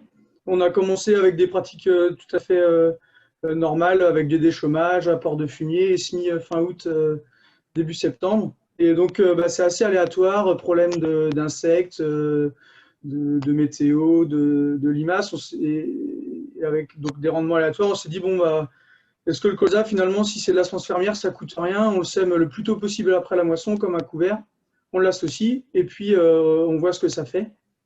Donc c'est ce qu'on a fait depuis l'année dernière, avec un scalpage à 4-5 cm à l'actisol ailette, et puis un semis au combiné. Donc l'année dernière, par exemple, il était avec du tournesol et un peu de luzerne. Et donc l'idée, c'est de voir ce qu'on peut faire avec cette culture. Soit on la casse à l'automne pour refaire une culture d'automne, casser en sortie d'hiver pour une orge de printemps, ou un maïs, ou moissonner, ce qui serait la meilleure solution. Voilà, donc on peut voir les photos juste après. Thomas. Sinon, des perspectives, ça serait de semer en direct au Horsch après la moisson. Donc là, on peut voir le colza de l'année dernière. Donc la photo en haut fin octobre et puis la photo au printemps. Donc c'était assez sale à cause des repousses de céréales. Et en fait, le colza est bien parti, vu qu'il avait été semé de bonne heure, il avait été semé au 25 juillet. Il a bien compensé, et donc c'est cette année qu'on a fait 34 autres. Bon, c'était une année favorable au colza. Cette année, on a voulu faire pareil, on a eu du mal à semer aussi vite à cause du sec. Donc on l'a semé plutôt mi-août. Et voilà ce que ça donne là sur une parcelle. Par contre, on n'en a qu'un tiers de la surface qui est comme ça. On a loupé les 2 autres tiers ont mal levé à cause de manque de pluie. Donc on est reparti sur une céréale, voilà, pas de problème. On peut revenir celle d'avant. Non, c'est pas grave. Vas-y, continue. Donc oui, l'idée de fertiliser en septembre, plutôt que de mettre le fumier dès le semis. J'ai l'impression que quand on fait des apports de matière organique autour du semis, ça pose question. Est-ce qu'on ne favorise pas les levées d'adventices? On acidifie la surface. Donc pourquoi pas apporter le fumier plutôt en septembre quand il a replu. Voilà. Après, on passe au maïs. Donc le maïs, on l'a toujours fait en sans labour. Donc souvent après métaille, soit ensilé, soit laissé au sol. Donc ça marche plutôt bien avec le rota. Puis un scalpage qu'on aime bien scalper un peu plus profond, c'est aussi pour les rumex. Et puis on herse rotative et semoir en solo. Donc ça marche plutôt bien chez nous. Bon, on a de plus en plus de problèmes avec les années sèches avec le maïs, on va peut-être arrêter. Par contre, il faut faire attention à l'enfouissement du gros couvert. Donc ça, c'est les photos de cette année. Donc on peut faire des apports de M aussi au moment où on enfouit le couvert.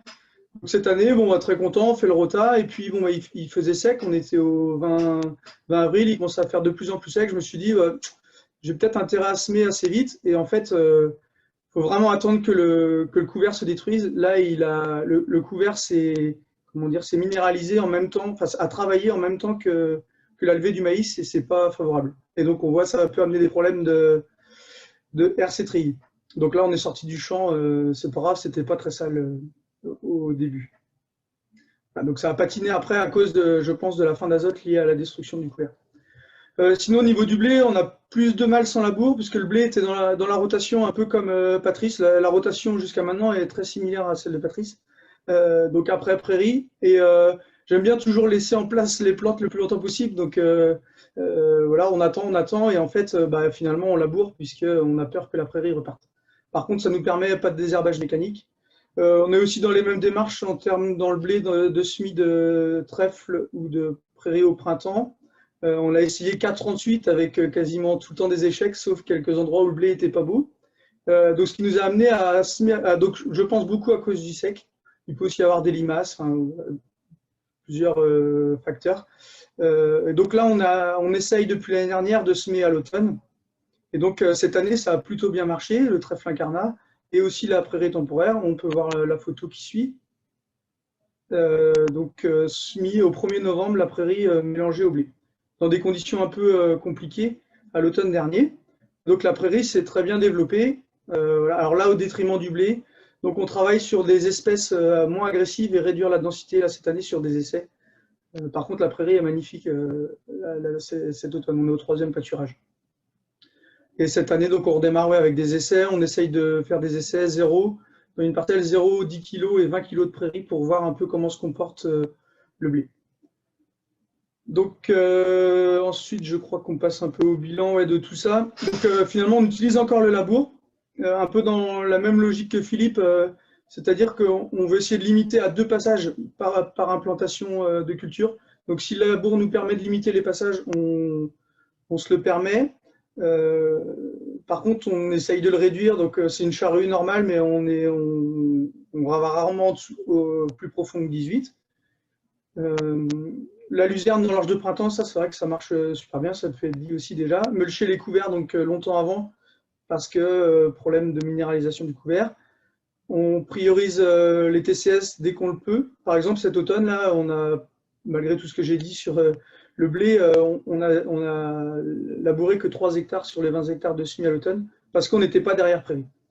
Et pour moi, le plus important, c'est de faire pousser des plantes. Donc, si le labour à ce moment-là nous permet d'avoir des couverts plus importants, je priorise toujours le végétal. De faire pousser le plus possible de végétaux. Voilà, donc restent les problèmes là qui se posent d'implantation d'été, donc y compris le colza. Donc c'est pour ça qu'on a amené à trouver des solutions pour semer dans les cultures en place à l'automne. Si on peut voir les perspectives, donc toujours accentuer l'intensification végétale. Du coup, on essaye de regarder au niveau de l'équilibre chimique du sol pour refaire des apports pour booster un peu tout ça, pour que les plantes poussent mieux. Aussi, on travaille avec de la biodynamie ou de l'apport de bactéries pour booster un peu tout ça aussi. Donc, continuer à réduire le travail du sol. Et donc, la meilleure solution pour moi pour réduire le travail du sol, c'est bien, ça a déjà été dit aussi, de semer des plantes qui vont pousser après la culture. Ça nous évite toute intervention après la moisson ou la récolte. On essaye aussi de bosser en parallèle le semis de céréales dans l'Luzerne. Donc, on le fait avec des avoines plutôt pour le fourrage. Donc ça marche très bien depuis 4 ans, avec des bonnes biomasses au printemps. Donc ça fait un petit moment que ça me trotte dans la tête d'essayer avec le blé. Donc là, on l'a essayé cette année, donc on n'a pas encore les résultats, bien sûr. Donc là, voilà le semis fin septembre de 200 kg de blé à la herse rotative en y allant assez costaud avec la herse à 6 cm. Donc belle levée de mouron et la luzerne qui repart bien. Et du coup, on l'a fauché là il y a 15 jours pour essayer de calmer la luzerne pour voir si ça peut repartir. Et sinon, une autre rotation qu'on voudrait bien essayer de mettre en place, c'est raccourcir la rotation pour avoir toujours des plantes à pousser les unes sous les autres. Donc là, c'est l'idée de la suite après le blé prairie temporaire, de venir ressemer un métail qui va plutôt être géré en fourrage récolté au printemps, dans la prairie temporaire, semer dans le blé, donc à l'automne. Et puis ressemer un métail, puisque les maïs, ça devient compliqué, on veut les faire pour le grain, au final, on les ensilde pour avoir du fourrage parce qu'on en manque et parce que de toute façon, en rendement grain, il n'y aurait pas grand-chose. Donc, on se dit plutôt de faire des gros métails type sorgho, tournesol, voilà, en intégrant pourquoi pas le colza dedans et de le faire pâturer en laissant une bonne partie au sol pour pouvoir repartir derrière avec un blé, par exemple, et recommencer la suite. Je pense que par cette technique-là, on pourrait réduire le travail du sol à l'automne. Et donc, sinon, des idées aussi de semer le colza très tôt au printemps, avec une autre culture ou dans le binage du tournesol ou avec le sarrasin après ce métail. Pour sortir de la période juillet-août, de ne plus avoir de semis à faire en juillet-août. Et de ne plus avoir de sol nu l'été, puisque j'ai l'impression que c'est vraiment là qu'on bousille la vie de nos sols quand on n'arrive pas à planter l'été et qu'on travaille un peu le sol, même si c'est superficiellement en été et qu'il est exposé à 40 degrés, j'ai l'impression qu'on crame beaucoup de choses quand même. Voilà, on réfléchit aussi à l'agroforesterie. Bon, merci Germain. Du coup, pareil, est-ce qu'il y a des questions? N'hésitez pas. Samuel? Pour le moment, je ne vois pas de questions pour Germain, mais ça ne saurait tarder. Il a été trop clair. Pareil, question de tout à l'heure, je pense, question de Solène, non, de je ne sais plus qui, sur le fuel. Toi, Germain, qu'est-ce que tu en penses? Qu'est-ce que tu observes? On sait que l'idée de se réduire à 2 passages, c'est pour justement limiter au moins on réduit vraiment le nombre de passages. Donc après, c'est de savoir combien consomme le passage. Bon, à la bourre, on sait que ça consomme à peu près 20-25 litres. Le rota, quand on le fait à 3-4 cm, je pense que c'est un peu plus que 10 litres quand même, chez nous du moins. Donc voilà, moi je me dis, moins on passe, mieux c'est quoi. Maintenant, on sait que le labour, ça consomme beaucoup et le rota aussi. Et on garde la herse rotative puisque je pense que quand elle travaille avec des débris végétaux et qu'elle n'est pas trop profond et qu'elle tourne pas trop vite, c'est un outil assez intéressant. Là, sur la ferme en Cuma, voilà, on a le semoir dessus et pour l'instant, ça me convient bien. Si elle est, enfin, elle fait aussi du bon boulot d'émiettage des racines qui peut rester quand il y a des débris, quoi. Et quand on avance assez vite, on ne consomme pas tant que ça non plus avec le combiné. Il y a une Quentin. Il y a une question de Quentin qui demande pour Germain, pense-t-il jouer sur le levier variétal? Et si tu peux donner la pluviométrie sur ta ferme. 650 mm avec un gros problème de régularité, mais bon, ça c'est tout le monde. Levier variétal, oui, on veut essayer d'y bosser sur la partie blé dans luzerne, à savoir jouer sur la variété de la luzerne, d'avoir une luzerne très dormante qui met du temps à se réveiller au printemps, et des blés plus agressifs et plus hauts, et qui concurrencent aussi les raies gras.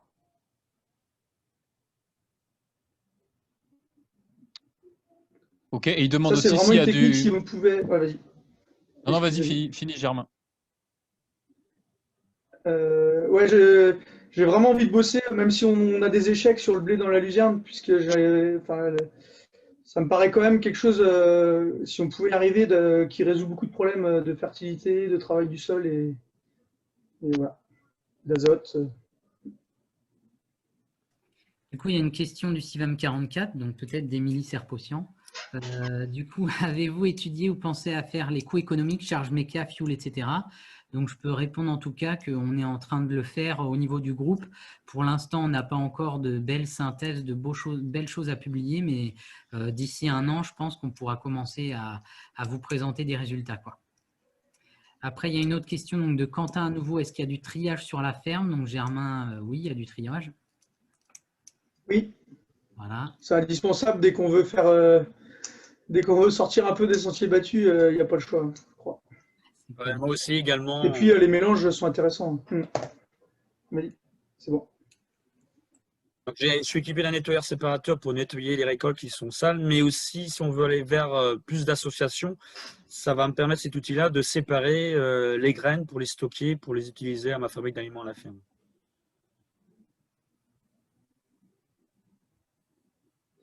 Je pense que sur un peu la même question aussi, on va devoir arriver à faucher les récoltes avant la moisson aussi, pour avoir des choses plus simples à trier si on a du verre. Donc pareil, question de Chloé Dussacre. Avez-vous des indicateurs de suivi afin de mesurer l'impact de ces pratiques sur la vie du sol et les marges, sur la vie du sol et ou la fertilité? Donc un peu même réponse. On essaye justement d'avancer là-dessus. Aujourd'hui, on n'a pas grand-chose, mais ça ne saurait tarder. Après, vous avez, Philippe, tu disais tout à l'heure que toi, tu as observé quand même plutôt une stabilisation ou une augmentation de tes rendements. Vous avez quand même des ressentis, je dirais. Après, c'est vrai que ça mériterait d'être mieux mesuré avec d'autres indicateurs, quoi. On a l'idée de faire des tests VES là, dès le printemps. Tout à fait. Je pense. Il y a Franck qui demande comment sème-t-on dans un précédent un trèfle blanc dans du blé. On a un petit peu répondu déjà, mais peut-être Germain, si tu sèmes à l'automne ton trèfle avec du blé, est-ce que tu peux peut-être donner un peu plus de détails à ceux qui nous écoutent sur comment tu t'y prends? Donc l'année dernière, on était tard et c'était très humide. On s'est dit on mélange tout, la prairie avec le blé, puisqu'on était incapable de retourner dans le champ après le semis. Donc ça a très bien marché, malgré la date de semis tardive, la profondeur de semis qui était plutôt à 1-2 cm et le non-roulage. Ça me pose question sur les préconisations sur les semis de prairie.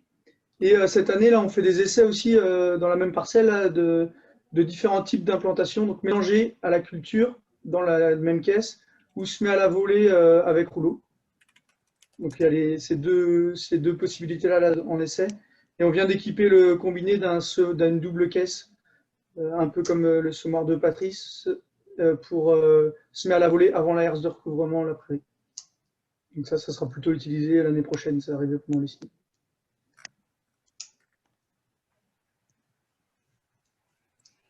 D'autres questions?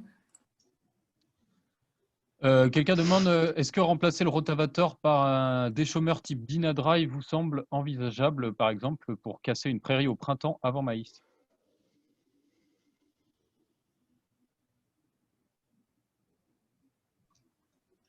Patrice, là, je tourne la Sûrement. parole. Je pense qu'en travail superficiel bio, le semis de maïs après prairie au printemps, ça marche pas. Ça ne marche pas parce qu'on a de très forts risques de reprise de la prairie, quel que soit l'outil utilisé. On a forcément une humidité du sol trop importante pour que la prairie disparaisse. Je pense que cet attelage-là, maïs derrière prairie au printemps, c'est une des raisons des déceptions des TCS en bio. C'est la raison pour laquelle nous on est passé par le blé avant le maïs. Beaucoup plus facile de détruire une prairie avant un blé. Même si, comme Germain le disait tout à l'heure, Gérard Ducerf, j'ai vu passer aussi un message à ce sujet. C'est vrai que c'est pas satisfaisant d'exposer le sol en été au cagnard. Chez nous, donc l'an dernier et il y a 2 ans, donc on a semé du sorgho Southern Grass le plus tôt possible. Lorsque ça fonctionne bien, on a d'abord un fourrage en fin d'été et ensuite on a de la vie dans le sol. On a une reprise de la végétation du sorgho qui est présent au moment du semis du blé, mais absolument pas gênant parce que dès qu'il gèle, il disparaît. Et pour ce qui est de la vie du sol et du rendement du blé, ma foi, ça paraît être la bonne formule. Donc moins de travail du sol et puis plus de performance. Très bien. Eh ben, je vous propose du coup de passer au 4e témoignage donc de Samuel. Tac. Donc, je ne sais pas trop ce que vous voyez. Vous voyez toujours le diaporama? Oui. C'est bon. Du coup, tac. Hop. Là, c'est bon. Ouais. C'est parti. Ok, t'es au taquet Thomas parce que moi je crois qu'il y a j'ai pas mal de diapos, elles vont tourner assez vite. Ouais, très bien, je suis au taquet. Donc je suis Samuel, je suis animateur et conseiller technique au GAB en Vendée et co-animateur du groupe sur les TCS Bio, groupe d'échange d'agriculteurs sur le territoire vendéen. Tu peux passer à la diapo suivante. Donc je vais faire rapidement une petite description du fonctionnement du groupe, mais surtout ce que je vais essayer de faire, c'est d'écrire un peu rapidement les différents types d'itinéraires techniques en TCS Bio qu'on voit sur le département, sans forcément être exhaustif, mais c'est plutôt pour donner des idées. Donc nous, le groupe en Vendée, il a 5-6 ans. Il y avait une formation avec Mathieu Archambault. Et puis, l'idée, c'était qu'il y avait pas mal d'agriculteurs qui étaient intéressés pour avancer collectivement. Ils étaient de plusieurs réseaux, notamment Réseau GAB et Réseau Chambre d'agriculture. Et en fait, l'idée, ça a été de monter un groupe en commun. Donc voilà, depuis 3 ans, on a un groupe financé par Ecofito avec 20-30 participants, qui est co-animé par 2 animateurs, moi et puis Stéphane Anquet de la Chambre d'agriculture. Donc on peut voir sur la carte, on est principalement sur le secteur de l'Est de la Vendée, plutôt en polyculture élevage, mais un petit peu en grande culture céréalière. Diapo suivante. Donc on se voit en gros 3-4 fois par an sur les fermes de l'un ou l'autre des membres du groupe. Déjà, on commence par faire un tour des participants, réussite échec en TCS Bio. Et puis, chacun décrit le matériel, les itinéraires techniques qu'il a utilisés, comment il a géré les résidus. Ensuite, la ferme sur laquelle on est nous présente un peu son fonctionnement. Et puis, on va faire un tour des parcelles et du parc matériel. Voilà. En parallèle de ça, diapo suivante. Oui, on a un forum avec l'application WhatsApp pour continuer les échanges à distance. Donc ça marche pas mal. Et diapo suivante, on voit, j'ai mis un récap. Donc on fait des voyages d'études pour aller voir un peu ce qui se fait en agriculture de conservation en bio. On est allé voir Frédéric Barbeau, Patrice Le Calonnec. L'hiver dernier, on est allé dans le Gers voir des agriculteurs et puis il y avait le colloque de l'ABC. Et puis, il y a eu aussi les rencontres nationales de l'ABC en l'hiver dernier. Et donc, nous, on va voir les autres. Et puis, il y a aussi des autres qui viennent nous voir. On fait des formations. Donc, il y a des experts du sujet qui viennent nous voir, de la recherche ou des agriculteurs ou alors des conseillers techniques. Voilà. Diapo suivante. On diffuse aussi nos avancées. Donc, on a, à travers les journées biopratiques notamment, en 2018, sur les TCS bio en polyculture élevage, on a fait un peu un état des lieux de nos avancées en groupe. Et puis l'année dernière, en système sans élevage, où là, on voit que c'est plus compliqué. Qu'est-ce qu'on peut faire et tout ça. Des journées de démonstration de matériel aussi. Attends, t'es allé trop vite. Une journée de démonstration de matériel. Et puis, la grosse avancée en termes de communication et de diffusion là, du groupe, c'est la série de 8 vidéos techniques qu'on a réalisées l'année dernière, que vous pouvez voir sur YouTube. Implanter une culture après prairie sans labour et en biomission impossible, point d'interrogation, où on peut voir justement suivre pas à pas un itinéraire technique.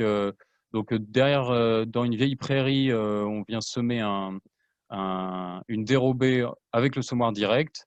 La dérobée est récoltée en avril, détruite avec un passage de rotavator à 2-3 cm de profondeur. Et puis après, différentes reprises du sol, voire des essais sans reprise derrière le rotavator pour semer le maïs. Et on peut voir dans les vidéos le semis dans les débris, le désherbage mécanique, est-ce que ça bourre, est-ce que ça bourre pas. Voilà, donc ça, je vous invite à aller voir ça, c'est chouette. Diapo suivante. Donc là, je vais rentrer un petit peu plus dans le détail des itinéraires techniques qu'on peut voir. Donc dans un premier temps, en polyculture élevage, on peut voir, je trouve intéressant de préciser pourquoi ça paraît plus évident en polyculture élevage de faire des TCS bio. Notamment la présence de la prairie, déjà qu'on se prive du labour. Alors, quand on a la prairie, c'est quand même un sacré coup de pouce en bio. On est aussi dans des systèmes avec des métayers couvrants, du maïs en silage qui fait peu de résidus, et puis aussi, un point important, la possibilité de valoriser les cultures ratées ou trop sales en fourrage quand ça se passe mal. Voilà. Alors, une première technique qu'on a déjà évoquée là dans cette conférence, c'est le semis de prairie dans une céréale au printemps. Avec ici, chez Jérôme, la prairie est épandue à la volée et puis après, un passage de RC-tri avant ou après l'épandage, ça dépend des années. Et sur son sol sableux, il faut bien veiller à rouler le tout pour que ça allait bien, pour éviter que ça sèche un peu trop s'il pleuvait pas. Donc ça, c'est au printemps, il faut pouvoir rentrer dans les parcelles. Donc diapo suivante, il y a aussi des agriculteurs qui vont venir semer la prairie avec le métail dès l'automne, et puis après, ils ne touchent plus à rien. Donc à la mi-octobre, un semis de triticale pois fourragé, et le même jour, dans l'autre sens, en croisé ou avec un petit angle, le semis de la prairie. Donc on peut voir sur la photo, là, si vous voyez les deux rangs différents. Et puis, ça a l'avantage que derrière, on peut venir pâturer rapidement après la moisson, selon les conditions d'humidité de l'année. Voilà. Tout à l'heure, on parlait des maïs sans labour après prairie. Ce qu'on voit, en tout cas chez nous, c'est que pour arriver à des résultats à peu près satisfaisants, il faut venir travailler dès l'automne, implanter une dérobée pour commencer à faire travailler un peu tout ça, à concurrencer la prairie. Donc pour certains, ça va être 2-3 passages de disque à l'automne et puis un semis au combiné. Donc là, on voit qu'on est encore en train de multiplier les passages pour éviter de labourer. Donc c'est peut-être pas vraiment ça l'objectif. Pour certains, ça va être une destruction au rotavator et puis un semis au combiné. Ou alors, là, on peut voir sur la photo un agriculteur qui vient juste passer un semoir combiné, semoir rotatif dans la prairie. Donc là, la prairie, elle repart pas mal, mais il est satisfait avec cette technique-là. Et ce qui paraît assez prometteur, c'est les essais en semi-direct avec un semoir à soc. On va le voir dans les diapos d'après. Il y a même un producteur qui est en train d'essayer de développer, de semer dans sa dérobée la févrole sur le futur rang du maïs pour faire ce qu'il appelle un strip-till végétal. C'est pas encore tout à fait au point, cette technique-là. Donc, pour ce qui est du semi-direct dans la prairie pour le fourrage, attends, tu vas trop vite. Thomas, ouais. Donc ça donne des bons résultats avec les semoirs à soc. On a vu des essais avec des semoirs directs à disque, c'est pas suffisant, notamment en conditions humides, le rang se referme mal. Mais avec cette technique-là, on peut arriver, comme on voit sur la photo, à des bons volumes de fourrage, 5 tonnes de matière sèche hectare en avril. Et même quand on travaille avec un semoir direct, on se rend compte que ça rebooste la prairie, ça la stimule. Et puis même une vieille prairie, des fois, qu'on voulait casser, en fait, elle s'est pas mal remise grâce à cette petite stimulation. Diapo suivante, on peut voir au centre une prairie. Je ne sais pas si vous voyez, il y a une bande au centre avec une prairie qui n'a pas été sursemée. À gauche, ça a été sursemé avec un combiné herse rotative. Et puis à droite, ça a été sursemé avec le semoir direct à SOC. Alors, il y a une petite différence quand même, c'est qu'il y a 30 kg de févrole en plus. Mais voilà, l'agriculteur nous disait, pour moi, c'est clair que c'est même plus intéressant avec le semoir direct qu'avec le sursemis à l'herse rotative. Diapo suivante, ça va être les métailles grains en simplifié à l'automne. Donc là, je ne vais pas tout détailler parce que ça va être long. Il y a différentes techniques qui sont plus ou moins satisfaisantes. Avec le compile, pour ceux qui connaissent, la bêche roulante, ou certains avec des descentes de semis sous une grosse herse à paille bien lourde. Ce qui me paraît intéressant, c'est un agriculteur qui utilise un rotavator. Donc sur des résidus de maïs grain, il sème à la volée un couvert d'une dérobée. Et puis, donc il passe juste semis à la volée et un passage de rotavator pour... attends, tu vas trop vite aussi. Un passage de rotavator pour faire lever. Donc là, cette année, il fait 50 hectares comme ça et il a eu des bons résultats les dernières années. Par contre, il a essayé en blé févrole pour du grain et l'année dernière, c'était pas satisfaisant. Donc là, cette année, il est revenu à passer un rotavator et semer au semoir à céréales derrière son blé févrole. Et une autre technique qui est intéressante aussi chez un agriculteur, donc derrière des prairies, pour faire un métail grain, il vient passer un coup de disque à l'automne, un cultivateur à dents à 15 cm, et puis il sème un triticale avoine pois au combiné. Et là, par contre, la prairie repart beaucoup dans le métail grain, donc il vient faucher avant la récolte pour faire sécher le tout. Et il récolte, bon an, mal an, 20, 30 quintaux de grains avant que la prairie reparte. Donc lui, plutôt satisfait de cette technique-là. Voilà. Là, j'ai mis aussi un petit exemple qui n'a pas forcément marché, mais c'est pour donner une info. Donc, un agriculteur qui avait semé derrière blé févrole de printemps un couvert de tournesol, qu'on peut voir sur la photo. Et donc, il est venu essayer l'année dernière, le 23 novembre, c'était même il y a pile un an, un semis direct au semoir aussi à SOC, d'orge, pois protéagineux. Et donc, il y a eu une bonne levée, ça a plutôt bien marché jusqu'au mois d'avril, où l'épisode sec fait que ça marchait plus si bien. Donc, en fait, ça a été détruit, mais en tout cas, c'était un essai intéressant. Voilà. Pour la diapo suivante, en culture de printemps, donc on a un petit peu déjà évoqué là, les agriculteurs vendéens qui sont intéressés par ces questions-là. Ils sont de plus en plus adeptes du rotavator, qui a quand même pas mal d'avantages parce qu'il permet de bien détruire un couvert, voire une prairie, en travaillant simplement à 2-3 cm de profondeur.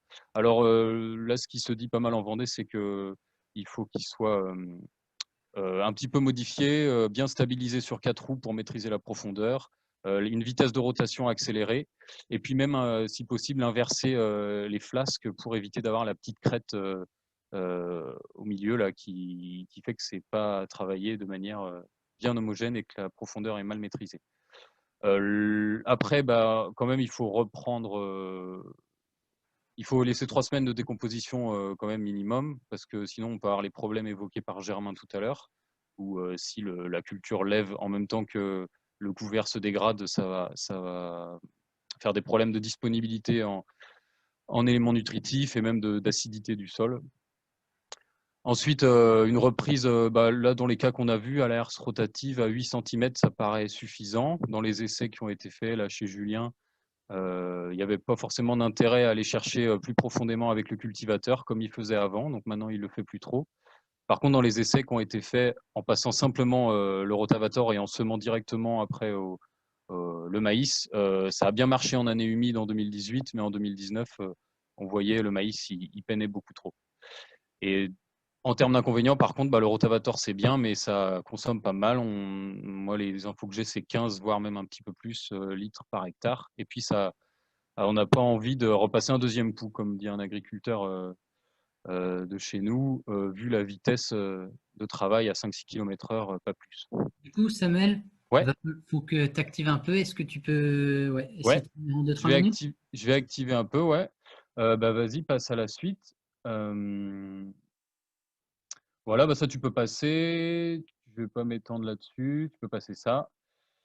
Et donc, voilà, donc ça, c'était les avancées en polyculture élevage. En système céréalier, on l'a dit quand même plus tôt, on se passe de 2 outils majeurs contre le salissement en bio, la prairie et le labour. On n'a pas de valorisation possible des fourrages et puis et on gère, enfin, c'est plus difficile de gérer les résidus avec le désherbage mécanique.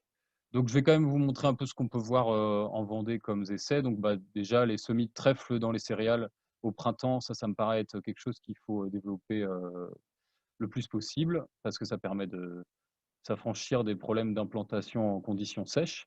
Et pour ceux qui n'arrivent pas à rentrer, non, attends, tu vas encore un peu trop vite. Pour ceux qui n'arrivent pas à rentrer dans les terrains, le semis de trèfle avec les céréales directement à l'automne, ça paraît intéressant aussi.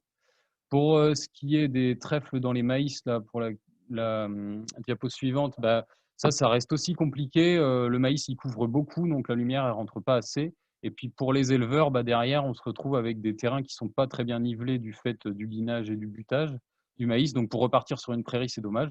Sur la photo en bas à droite, là, on peut voir un agriculteur qui a semé un beau couvert sous son maïs en écartement normal.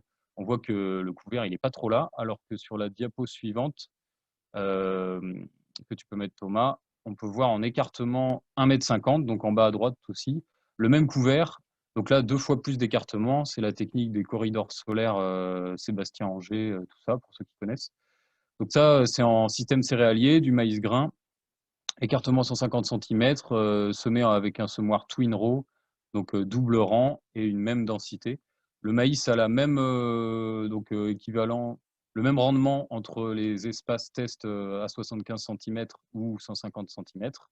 Et il y a avant le dernier binage, fin juin, un couvert de légumineuses avec du blé qui est semé. Et vous voyez le résultat, c'est assez intéressant. Dernier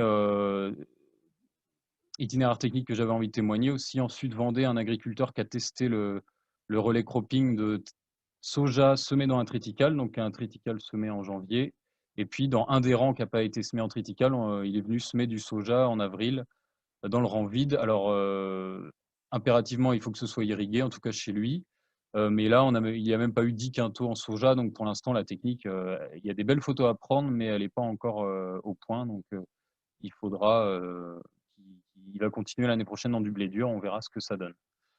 Voilà. Et donc juste un dernier point, je me disais en matériel, qu'est-ce qu'il faudrait pour aussi réussir à avancer en système céréalier. Donc là, pour gérer les résidus en désherbage, il y a un agriculteur là, qui a une hersétrie à grand dégagement, d'autres travaillent avec la herse rotoétrie qui bourre un peu moins.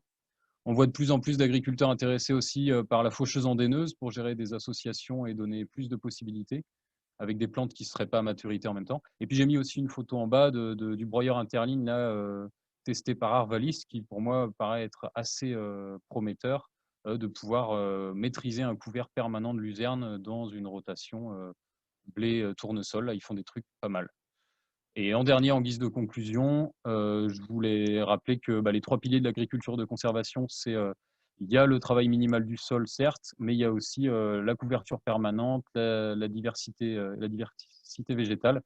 Donc voilà, il ne suffit pas de supprimer le labour pour avoir réglé les questions de TCS et d'agriculture de conservation en bio. Voilà, j'ai été vite, mais j'ai essayé de tenir le timing.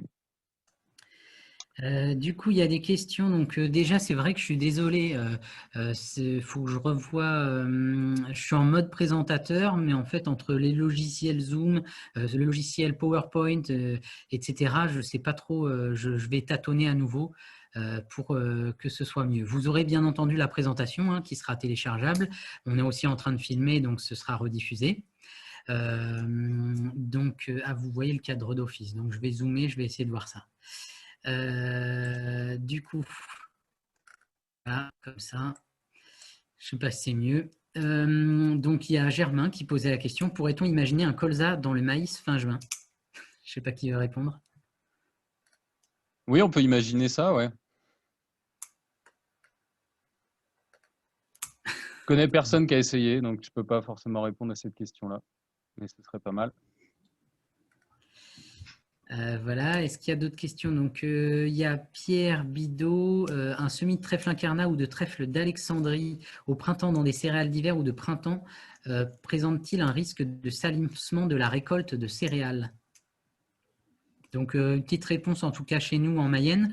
C'est vrai que ça dépend de quel trèfle. C'est pour ça que la question, c'est toujours, l'association trèfle-blé, il y a eu beaucoup d'essais aussi faits, la recherche, le développement, les instituts techniques. Et en fonction du trèfle blanc, du trèfle violet, trèfle nain, incarnat, Alexandrie, etc., il y a plein de choses différentes.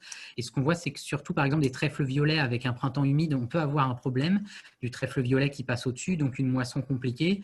Il y a une technique qui marche pas mal, donc Germain, tu pourras aussi la préciser. Joseph Poussel l'a mis en avant, il y a plusieurs personnes du groupe en Mayenne qui la font. C'est avec le trèfle incarnat et donc du coup, il est semé en même temps. Et là, l'idée, c'est qu'il va être en fleurs. Là, cette année, chez Germain, il était en fleurs en avril. Et donc du coup, il s'est ressemé. Et donc, au moment de la récolte de la céréale, en fait, le trèfle incarnat était déjà grillé en quelque sorte. Je ne sais pas s'il y en a d'autres d'entre vous qui veulent rebondir sur cette question.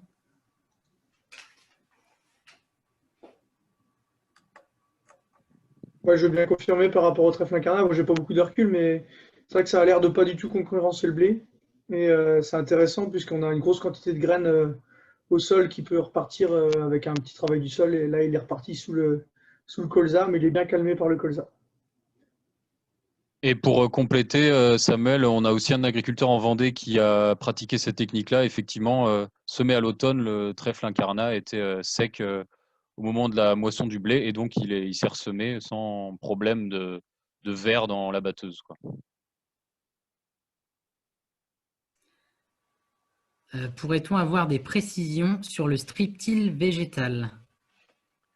Eh bien, l'idée, c'était donc quand tu sèmes une dérobée à l'automne avant la culture de printemps, c'est avec le GPS de positionner la févrole sur le futur rang du maïs.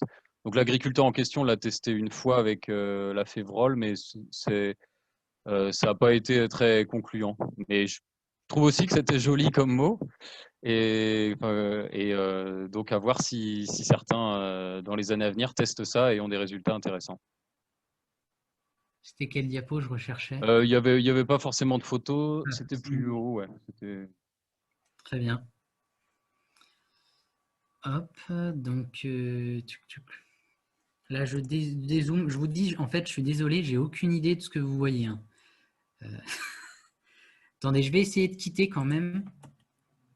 Alors, tac, arrêtez. Donc, là, il y a une question aussi sur la technique de semis du trèfle incarnat. Tu pourras aussi répondre, Germain. Le trèfle incarnat a été semé avec le blé en mélange ou à la volée ou dans une autre ligne de semis?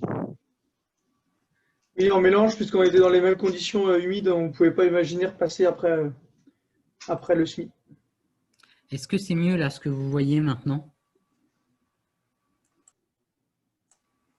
Vous pouvez... C'est comme... ouais, c'est bon. Pauline, est-ce que tu peux nous dire si c'est mieux sur la discussion? Dit nickel. Nickel, bon, bah, très bien. Écoutez, il est 50, je vous propose juste une petite synthèse, après 5 minutes encore de questions. Donc, petite synthèse rapide, hein, c'était juste dire l'ABC, donc l'agriculture bio de conservation d'aujourd'hui et ses pratiques. Donc, ce qu'on observe très souvent, encore une fois, c'est une synthèse actuelle qui est pas, il n'y a pas beaucoup de nouveautés, il y en a quelques-unes. Donc, il y a un mot qu'on entend beaucoup, c'est intensification végétale dans les différentes réunions, rencontres, etc. Spatio-temporel, ça fait un peu terme compliqué, mais vraiment dans l'espace et dans le temps. Et de se dire, est-ce que ce ne serait pas un préalable à la réduction du travail du sol et en fait pas l'inverse? Et peut-être que beaucoup d'échecs, à la fois en conventionnel, mais aussi beaucoup en bio, ça a été en fait notamment dans des systèmes céréaliers, de se dire, on va réduire le travail du sol comme objectif. Et des fois, on confond d'ailleurs un peu les objectifs et les moyens. Et en fait, du coup, c'est peut-être risqué si jamais on n'a pas intensifié en végétal le système. Et donc, intensifier en végétal, ça veut dire quoi? C'est faire des engrais verts, évidemment, mais réussir un fort développement, ce qui n'est pas toujours le cas, racinaire et aérien. On voit qu'en bio, quand même, souvent, il y avait une tradition, entre guillemets, je dirais plutôt des pratiques de déchômage assez intensif l'été pour désherber notamment les pérennes. Et donc ça, on sait que voilà, ce n'est pas forcément compatible avec un engrais vert très développé. Donc, retravailler les modalités de semis, date, densité, espèce, variété, etc. semble important pour vraiment, je dirais, débloquer et aller au-delà d'engrais verts un peu chétifs ou ratés, quoi. Sachant que c'est plus facile à dire qu'à faire, on est d'accord. Rotation diversifiée, évidemment. Hein. On sait qu'en bio, notamment dans le sud-ouest, il y a des maïs, soja, maïs, soja, maïs, soja. Bon, bah, peut-être que voilà, des fois, il y a des rotations que de 3 ans, 2-3 ans en bio. Donc, il faut pousser ces systèmes. Les associations, donc associations, il y a plein de choses derrière, puisqu'il y a effectivement les associations où on va récupérer les 2 graines, comme le céréal protéagineux très connu. Mais par contre, il y a plein d'associations avec des plants de compagne, comme le blé trèfle notamment. Et puis, il y a des associations innovantes, donc on voit colza, sarrasin, soja millet, donc des cultures de printemps. Donc, vous êtes plusieurs à avoir parlé de Frédéric Barbeau, qui fait des choses intéressantes dans la région centre. Donc, plants de compagne, comme je disais tout à l'heure. Toutes les questions de semis sous couvert vivant, comme tu disais Germain dans une de tes diapos, le meilleur moyen de réduire le travail du sol, c'est en fait d'avoir semé la culture suivante dans le précédent. Comme ça, on n'a pas envie d'y repasser, entre guillemets. Donc, c'est à la fois les engrais verts dans les cultures, mais aussi des prairies dans des cultures dans des prairies, des cultures dans des cultures. Enfin bref, toutes les combinaisons sont possibles. Et puis la question de la prairie de la luzerne, on pose forcément la question de l'élevage, mais on voit aussi qu'il y a des choses très intéressantes qui peuvent se faire. Et en fait, je dirais qu'un trèfle blé, eh ben, il sera différent, le trèfle sera différent chez un éleveur qui voudra le conserver, mais un céréalier peut mettre en place cette pratique avec une autre variété de trèfle moins concurrentielle qu'il pourra détruire après, quoi.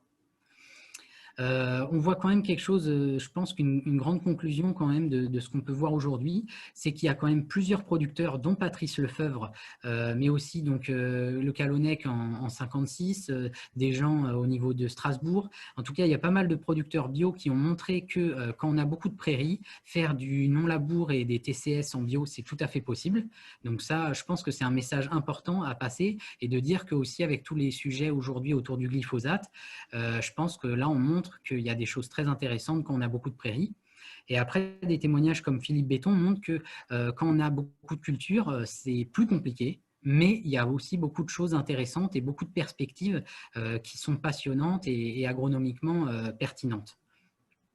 Donc, d'un point de vue travail du sol, on voit que c'est une diversité de techniques, mais on voit quand même que le scalpage à l'outil animé a un peu la faveur des praticiens aujourd'hui, avec notamment, je dis, le retour en force du rotavator, rotalabour ou herse rotative, mais avec cette idée-là. Alors qu'il y a quelques années, comme Philippe Béton présente, il y avait peut-être un peu plus une mode, je dis mode, c'est pas péjoratif, hein, mais disons une tendance à l'utilisation de dents, comme avec les codines, par exemple. Voilà. On voit qu'il y a très peu de semi-directs.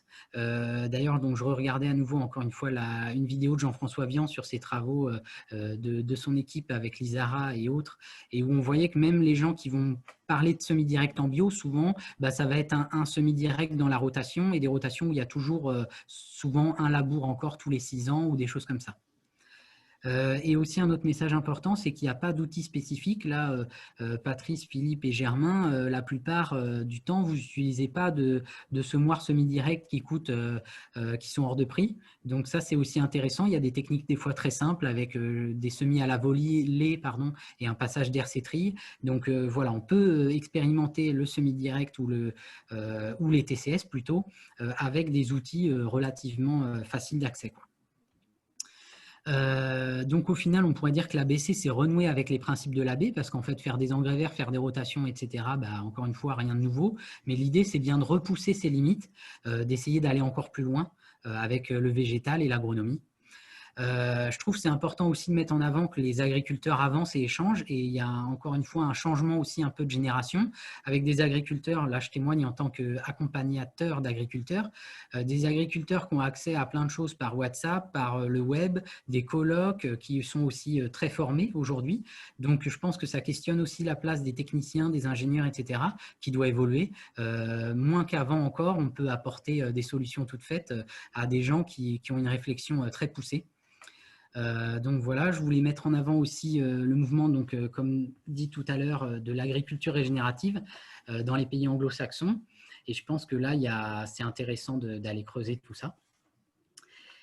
Et puis, du coup, oui, reprendre rapidement les 5-9. Donc, c'était juste, je ne vais pas détailler cette diapo parce qu'on va être coupé, mais c'était juste dire qu'en fait, les intérêts du travail du sol aussi, il faut bien voir parce qu'il y a des choses qu'on a cru acquises comme le stockage du carbone et qui se trouvent être beaucoup plus nuancées que prévu.